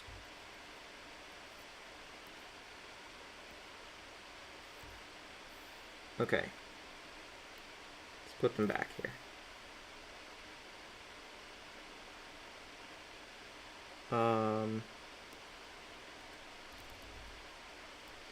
Yeah, so I have this trunk running up this way, and I didn't want it to get lost. So I did that because there's supposed to be a tree trunk back there, so supposedly. Um, Same thing over here and here. Because like if you follow it down, there's a trunk down here that doesn't like specifically branch off into smaller branches. Hopefully that answers that. I wanted it that way.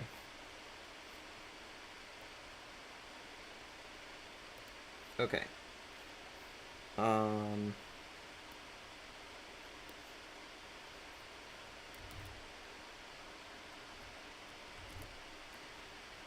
Now,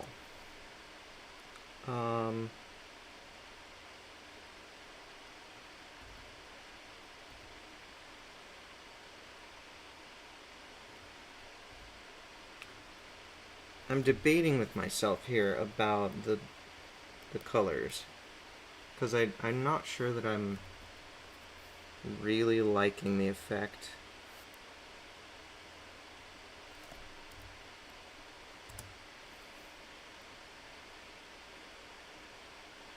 I think I want these trees to be darker.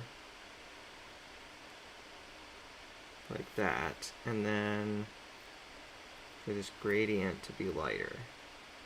Because I don't want it to look like nighttime.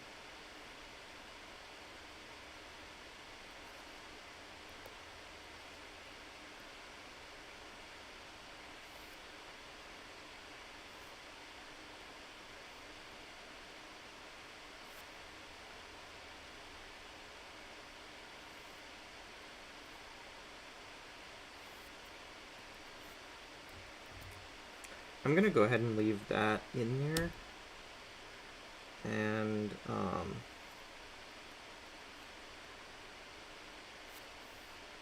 just, yeah, okay.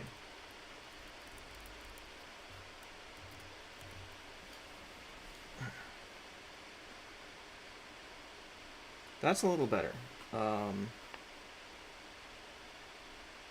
Now I don't think it looks like nighttime. But I think I want these tree trunks to be even darker.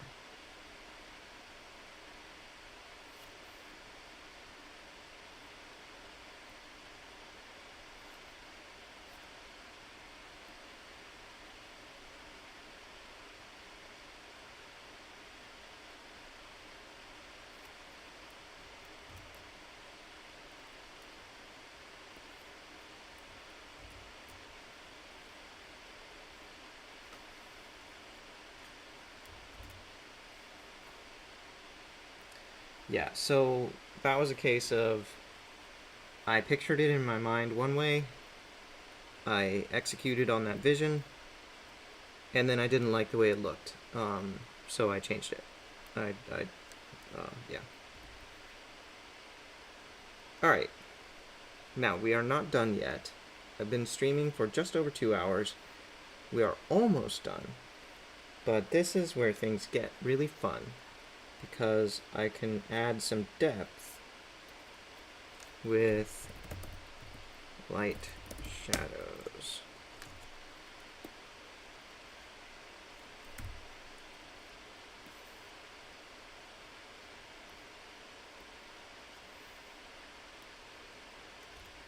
Just for starters, I'm going to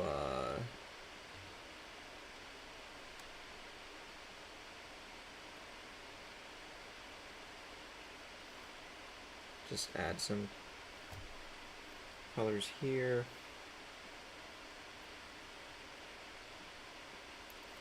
I notice that I have a tendency to like start a sentence and then get distracted by some other thought. that I'm having and not finish the sentence. Sorry about that. So here, even though this is technically a lighting and shadow layer, I'm gonna go ahead and use color in it.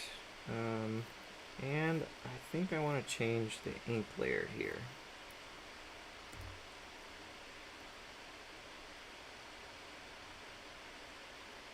Or maybe even...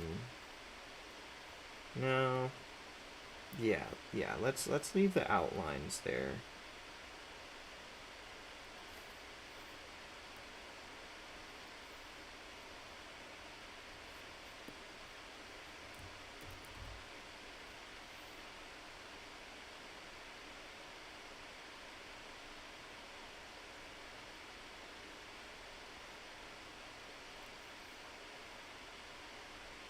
I am going to try to color over these little ghosties, though. There. Okay, I like those clouds. Group those. I'm going to do a similar thing for the smoke. Oh, I need a much bigger brush width here.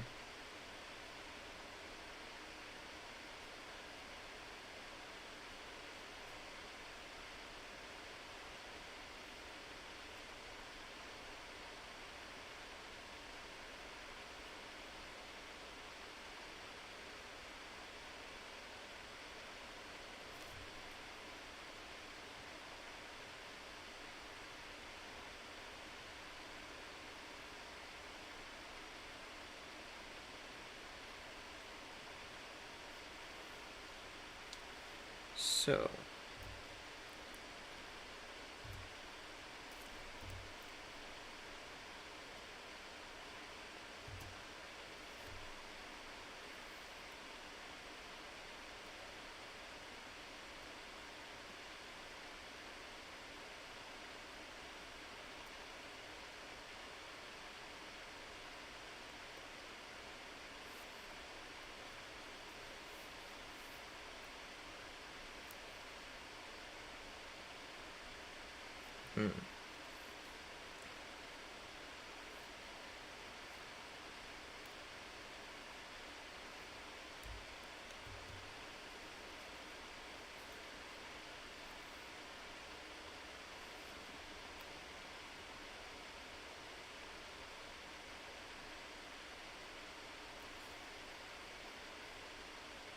I don't want this smoke from the volcano to look too clean, so I don't want it to be white like the clouds,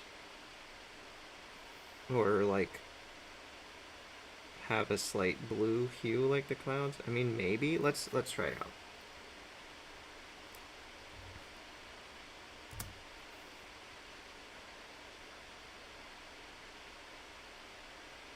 Yeah, actually, that's not awful.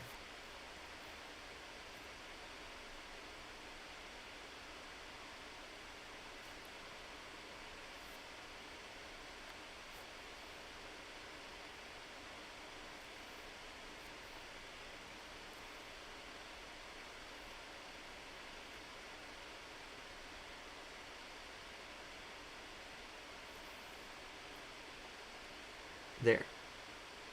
I actually like that. I'm gonna keep it that way. Alright, so back to our light slash shadows layer. Oh shoot, I thought I moved a guide accidentally. Alright.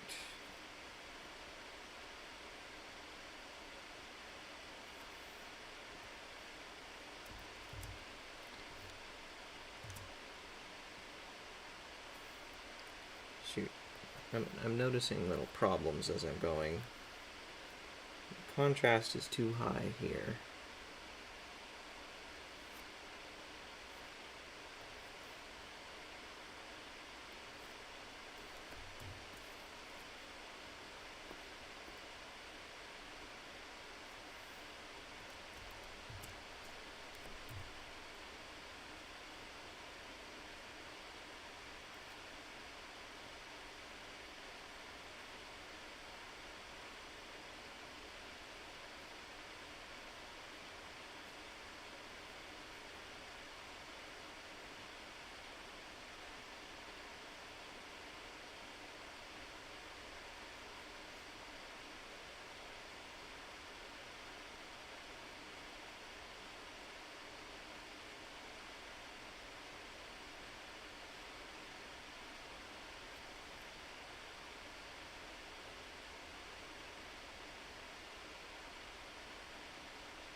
That's just one object, right?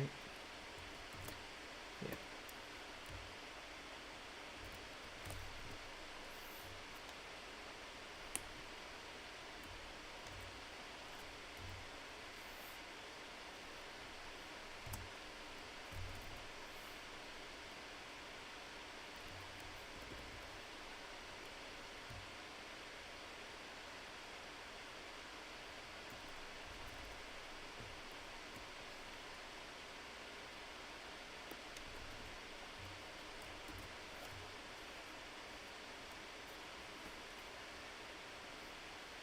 All right.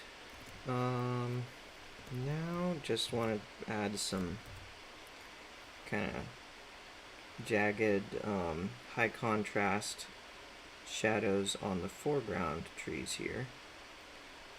So that means I'm going to need a more opaque brush. Actually, maybe I should go ahead and use the ink color here.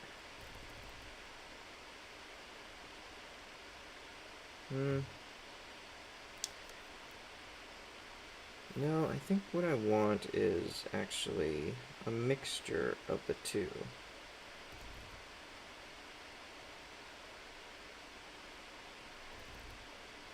Yes, that's better. I might add a second shading object for the darker bits. We'll see.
Okay, I'm liking the look of that. I'll go ahead and group that. Hey, wait a minute. What happened to my clip group?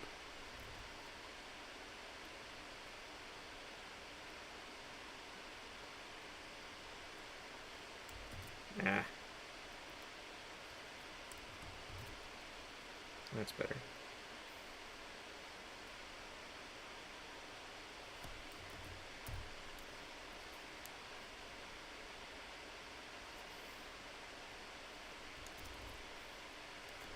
So here I'm actually going to mimic the stroke color and use this only for very choice little dark spots here.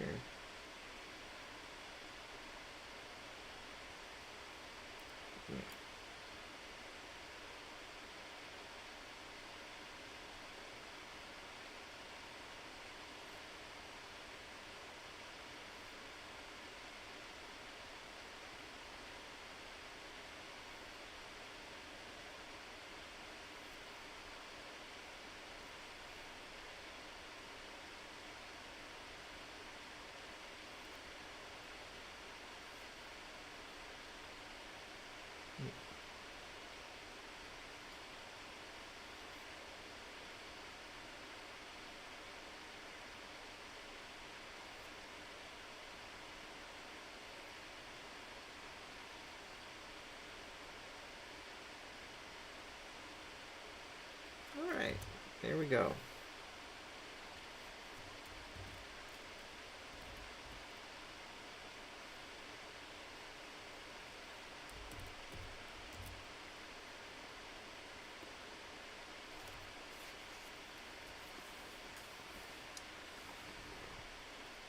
That is some great atmospheric perspective in the first panel. I love that.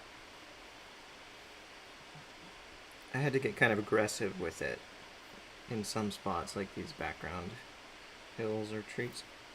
Excuse me.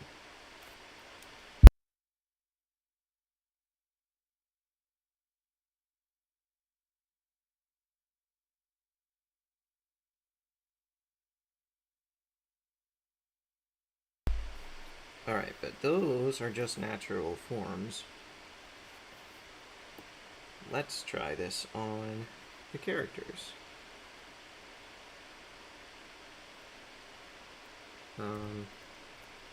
Okay. I need an object that I can clip, and it has to be a group object.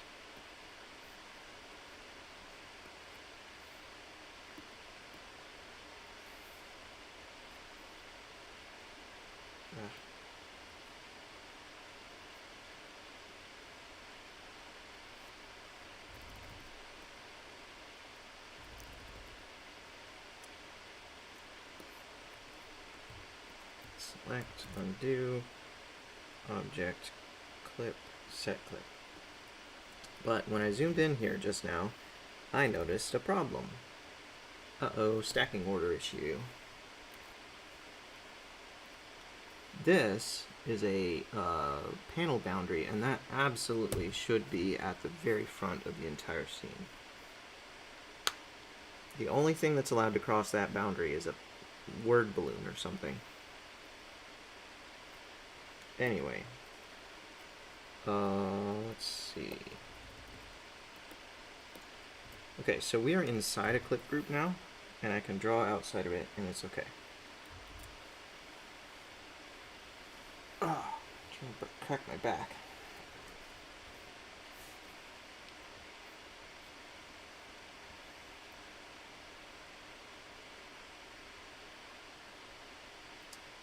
I gotta be careful with these, with the foreground foliage here. Maybe I just shouldn't add any shading to those.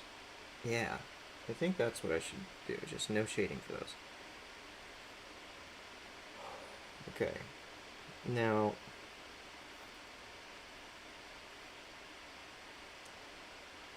in times past, I would literally use the Bezier pen tool for this. But I've come to believe that's insane. As with many things that I used to do.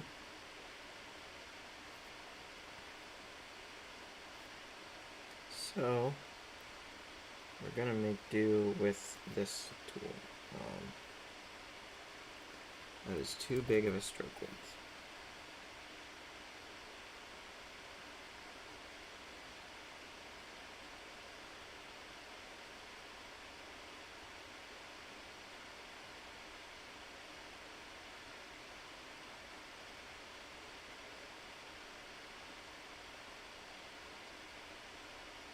Oh, you know what? What I should do here is set these strokes to full opacity, group them, and put a global opacity on the group, then draw inside the group, because that way I can tightly control if strokes overlap, then they don't add more opacity. So I can easily define the shape by adding more strokes. Yeah.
The backpack already has some heavy cross hatching on it, but I do still want it to have a suggestion of volume here.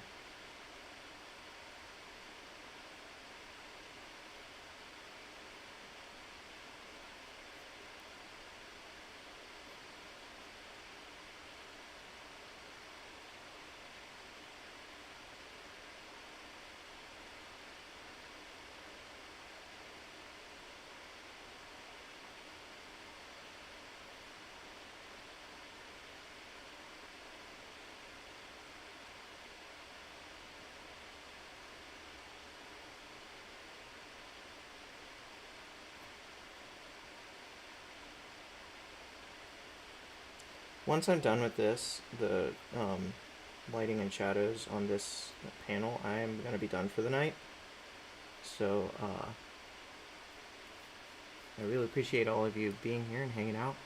Monkey Cat Pat Pat says, I have this on mute while on a call. I can't keep my eyes off the screen.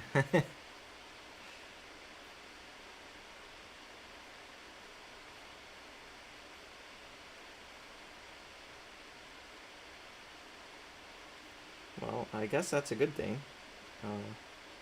I assume, I suppose.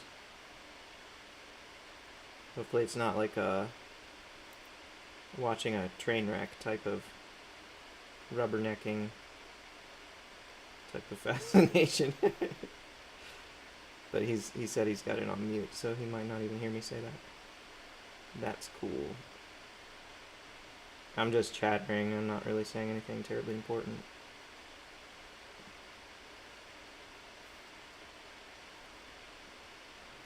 Okay.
I might give this a try with...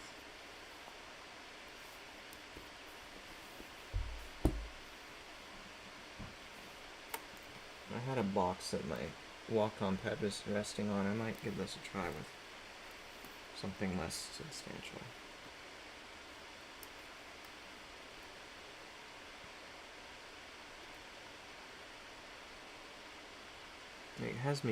that has me bending over more, bending down more here to see what I'm doing, but that might be okay.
Canadian Space Advocate says, Peter is a good artist. I have to admit, I just leave his videos running to help him with the hours requirement.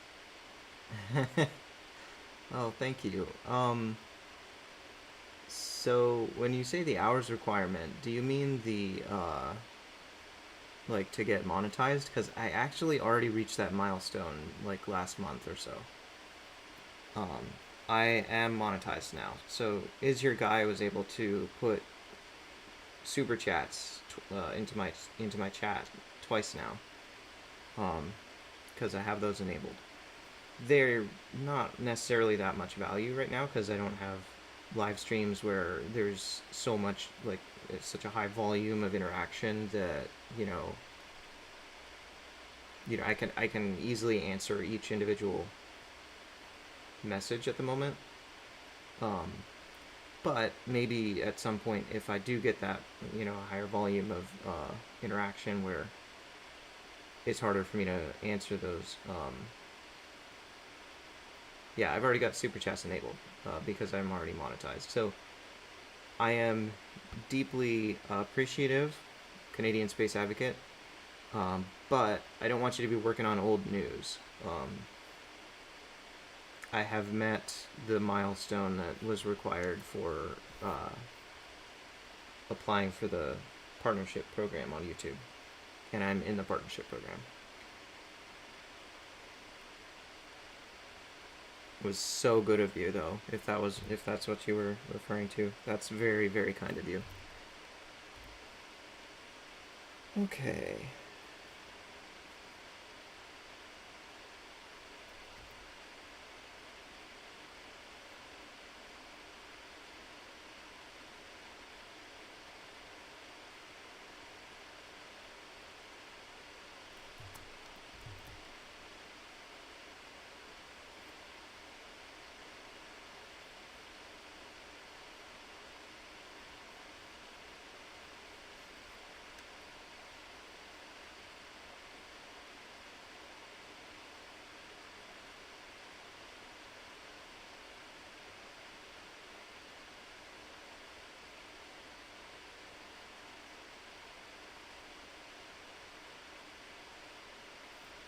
I feel like this kid has a much bigger nose in panel one than he does in any other panel.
Okay.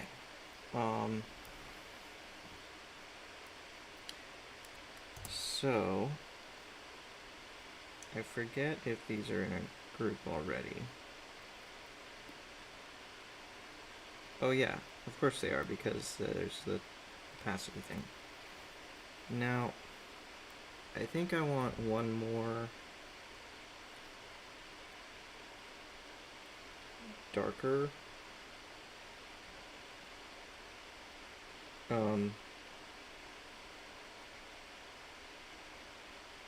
set of strokes here, at least for under the shoes.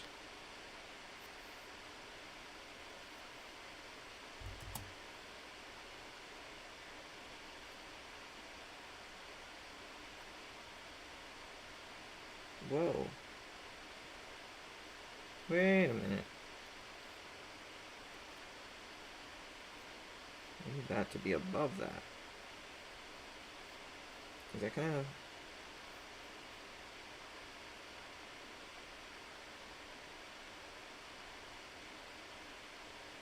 Oh. Hold on. I may have to rethink some things here. We need 2 of these layers. Light, shadows.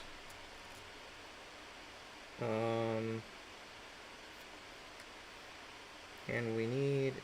stop that. Take these and move them to the one on top.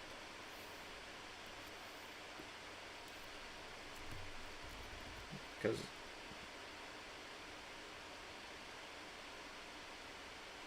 Hello? Oh.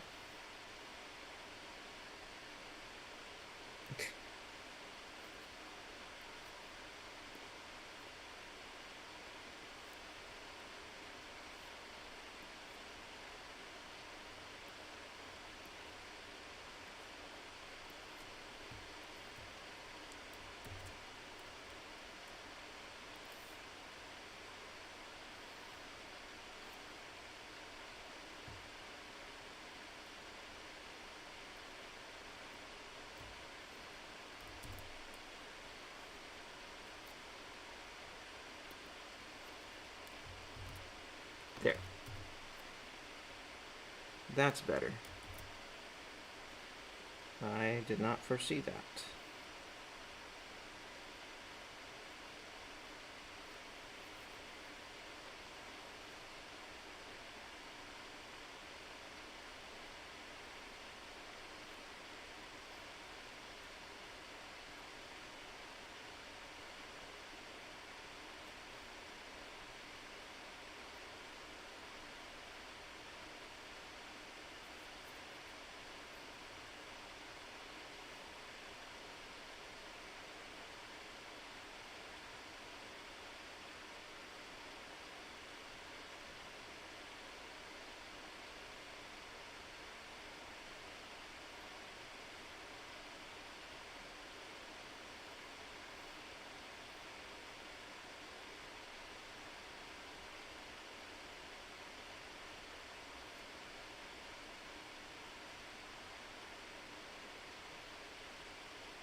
Just a little.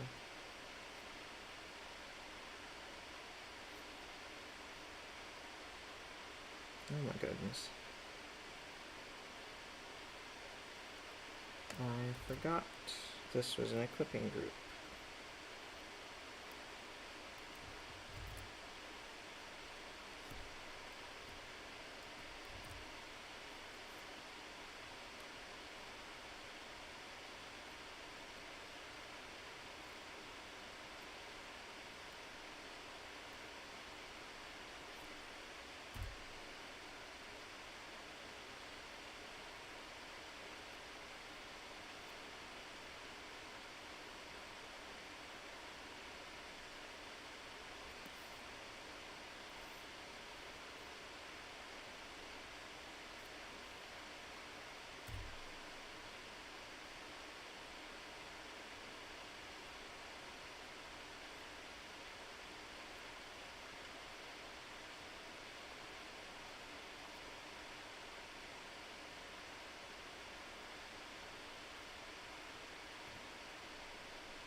Looked like a connectivity issue for a second.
The eyes looked a little asymmetrical to me, so I was trying to fix that.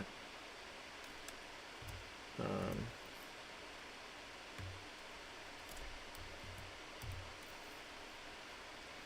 I'm also going to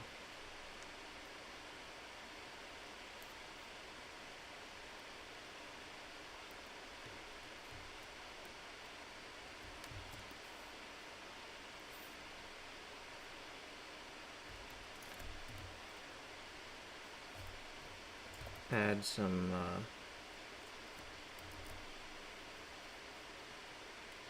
highlights here, some in a couple places.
You know what though, it comes to my attention, this should be in the other layer.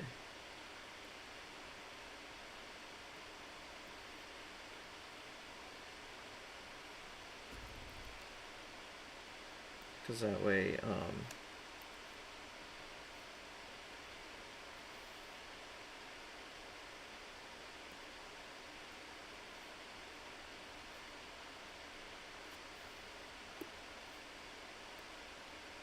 it goes underneath the strokes.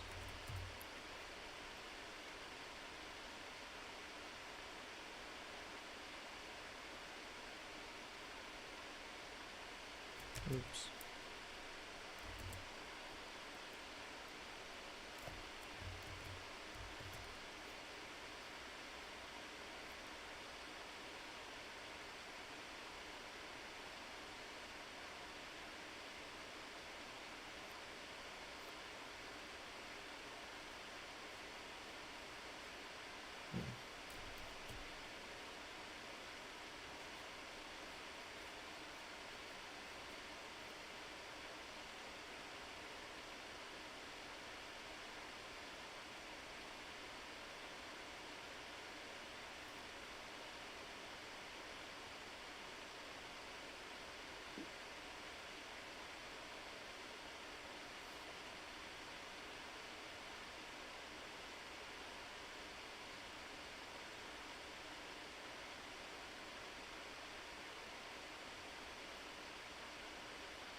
Is that too much opacity?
Katie was reminding me to check my chats. Okay. Monkey Cat Pat Pat says, just watching this, I get Bob Ross vibes. Oh, and Proud says, ooh, we're coloring in tonight. You even have the shadows and shading. Yep.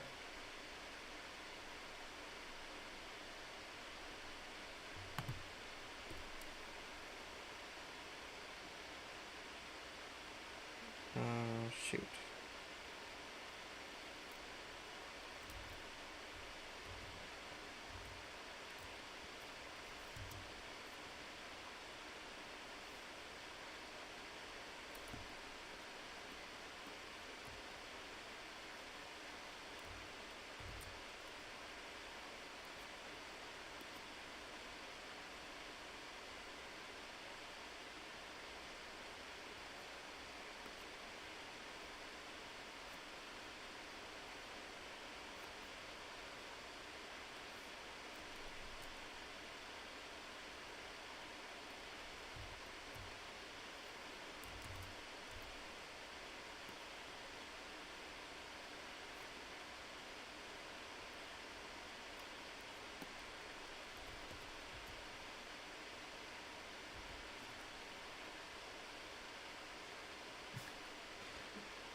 Oh, Katie was saying that Proud sent a rose. Thank you so much, Proud. I appreciate that. That's very kind of you.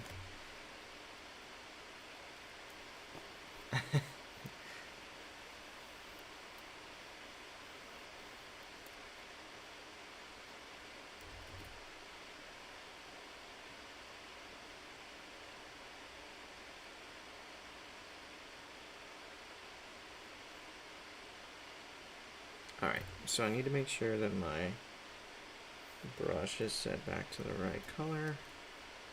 Then I can descend back into one of these groups and keep going here.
Now, I am somewhat aware that this is setting a very high standard for the rest of the panels and the rest of the pages.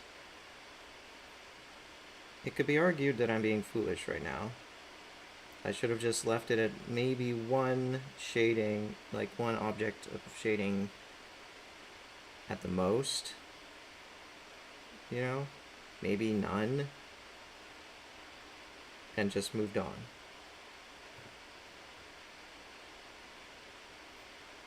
But,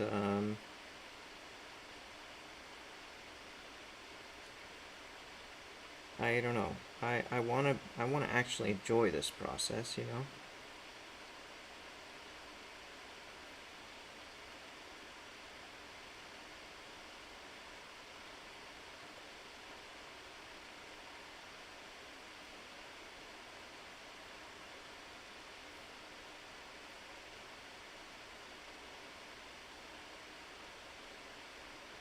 Hmm. I'm finding that I need like two different shades of, or two different opacities for the. Hi, Ambrose. You're so cute, kitty. Little Ambrose. Proud says, you're doing this on an iPad-like device with a pencil, or is this your PC and mouse? So, this is a graphic tablet device which is plugged into my laptop. It's called, or the brand name is called Wacom. This particular product is a Wacom 1 pen tablet. It basically, it actually has to plug in with two separate cords, one for the screen and one for the input. The input acts sort of like a mouse. The screen acts like an external monitor. So it's pretty fancy. As I was saying, I'm finding that I need two separate opacities for the light objects here.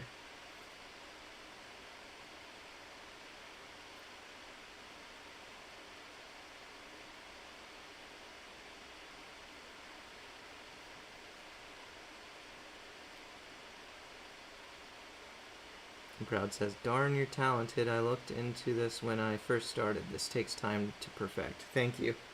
That's very kind of you to say. I have been at this for the majority of my life at this point. I should say, yeah. I've been honing this particular technique for 18 years, I think it was. Since 2007.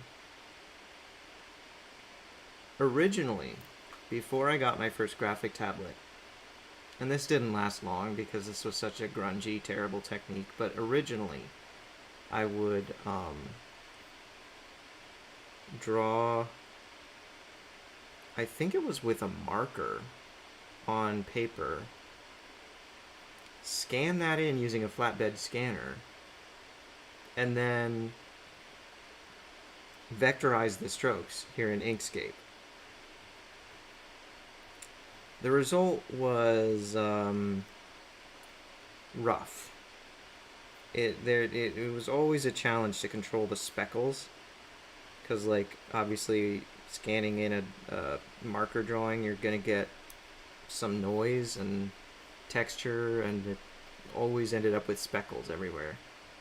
I would sometimes try to clean them up a little bit, but eventually I was just kind of like embracing it as part of the style or whatever. But finally, when I got a variable width pen input, my first graphic tablet was the Graphire product by Wacom. It's like almost erased from the internet now. Like it was one of their first, I think, or at least maybe that's not fair to say. It probably wasn't one of their first. I think Wacom had already been well established before I started using their products, but anyway, it didn't have a screen. It was just like this big. It was actually this big, but the sensitive, pressure sensitive, like touch area was only this big. And it had no screen, so I had to look at the computer screen and draw blind almost. Yeah. Ancient history now.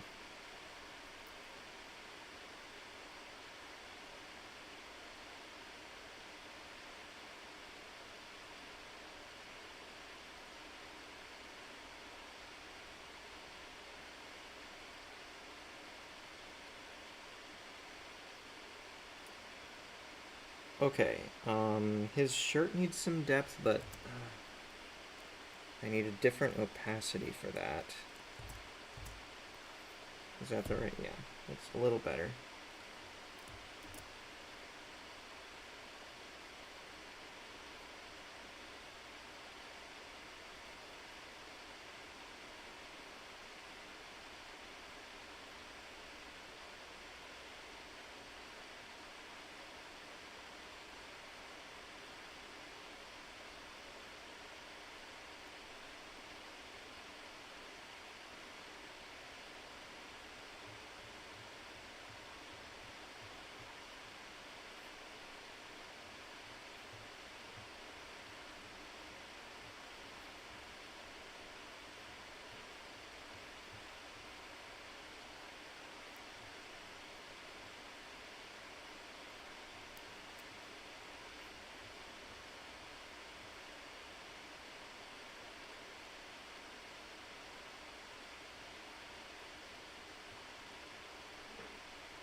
Alright.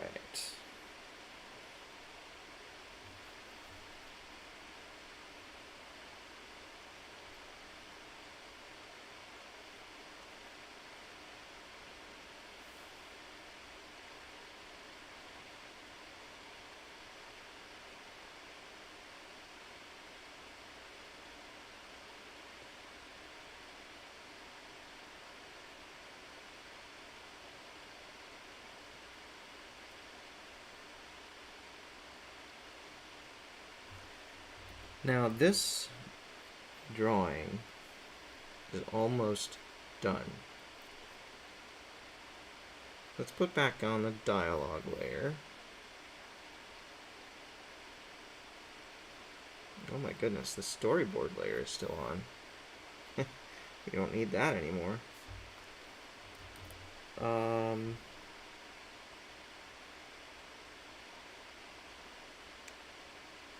I feel like I went too far with reducing the contrast of this guy right here. Let's put some of that back.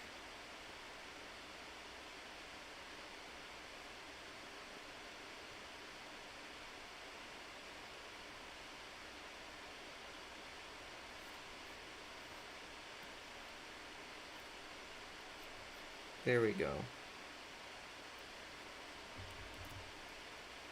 So, now I'm going to export this at 600 dpi,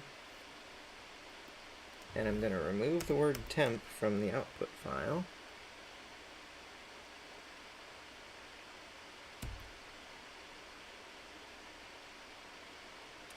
I think that should just about do it, which means I'm wrapping up for tonight. And holy crap, it's 4 in the morning. Holy crap. Okay, guys, thank you so much for being here. Thank you for hanging out while I draw. This has been fun. Let me put the finished product here on screen real quick.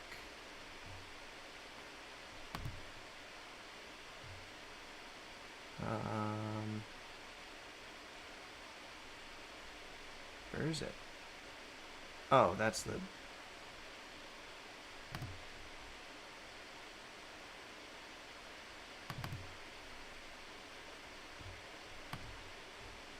There we go. That's the finished product.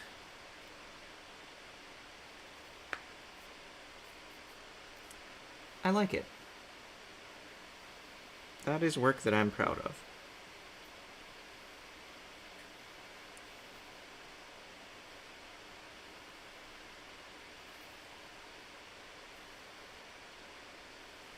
What do you guys think? I know a couple of you have said I'm a good artist or I'm talented, and I guess that means that you liked the drawing, so that's good. Thank you. Lindsay Bo says, thanks, Peter. It was enjoyable, and I will be back for more.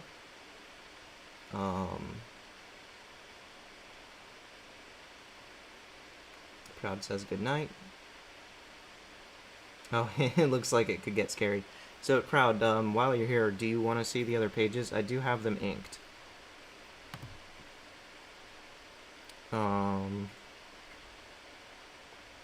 Let's see.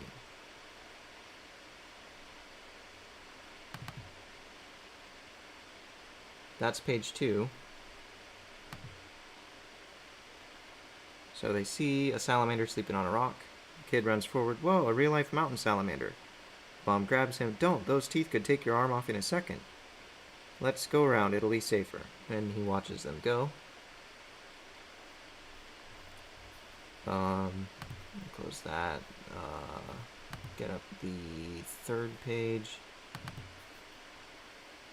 They say, hooray, we made it. And then the salamander runs up and grabs the kid. Mom screams and gives chase. They run toward a cave. And last page. Mom gets in the cave. Mom, I'm okay. The kid hugs her. And then, boom. Whoosh, the volcano goes off, and the scenery outside the cave is destroyed in pyroclastic flow. The mom says, "Oh, we could have been killed." Boy says, "I think the salamander was saving us." And the mom says, "I guess you're right." That's the story. It's probably corny, but gets the job done. I just needed a simple 4-page narrative for a potential freelance client. Proud says, "It's cool to know I was here for the making." Yep, thank you. It's fun to have you guys here. So, I am particularly proud of this panel right here. Like that. That is some of my best work. Proud says the salamander eating the kid is actually hilarious.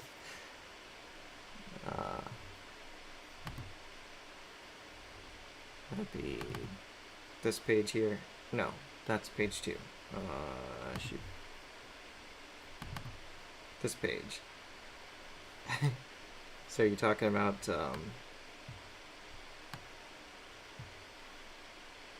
that specific panel, or just the whole thing?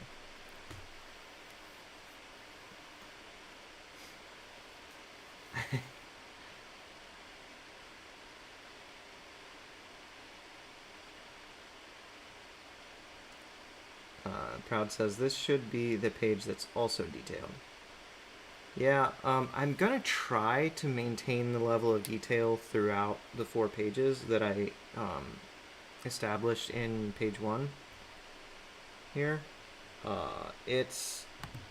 Oh, that's not what I meant.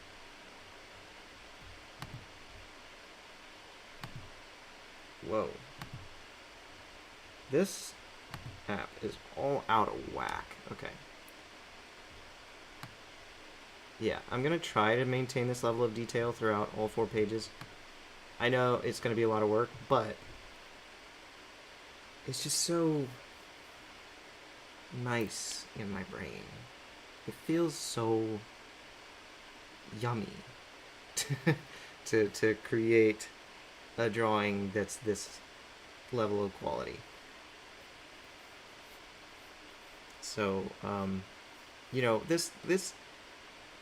the freelance client that I've been talking about, they are nowhere near worth the amount of work I've put into this. Most of this is for me and for you guys, because it creates content on my channel.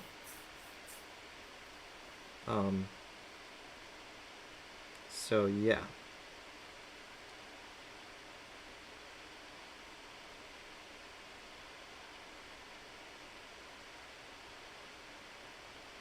I did realize that I can, for sharing this online or whatever, I might need like a cover image, and what I might do is take this mountain scene and take the Beware Salamander sign right here and move it like so that it's in front of the mountain, and use that for the cover image. Crowd says, "Raise your prices after this." Yeah, unfortunately in this case I don't get to set the price. Alright guys,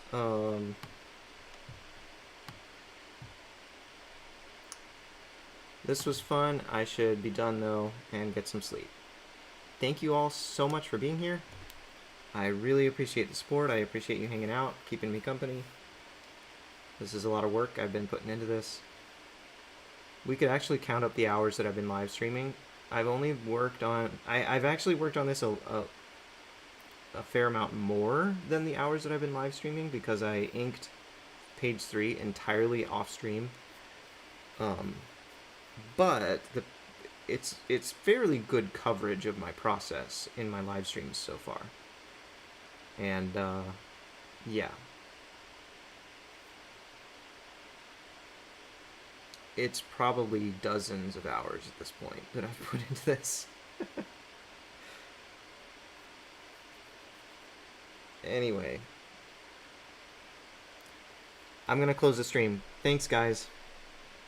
Have a good night.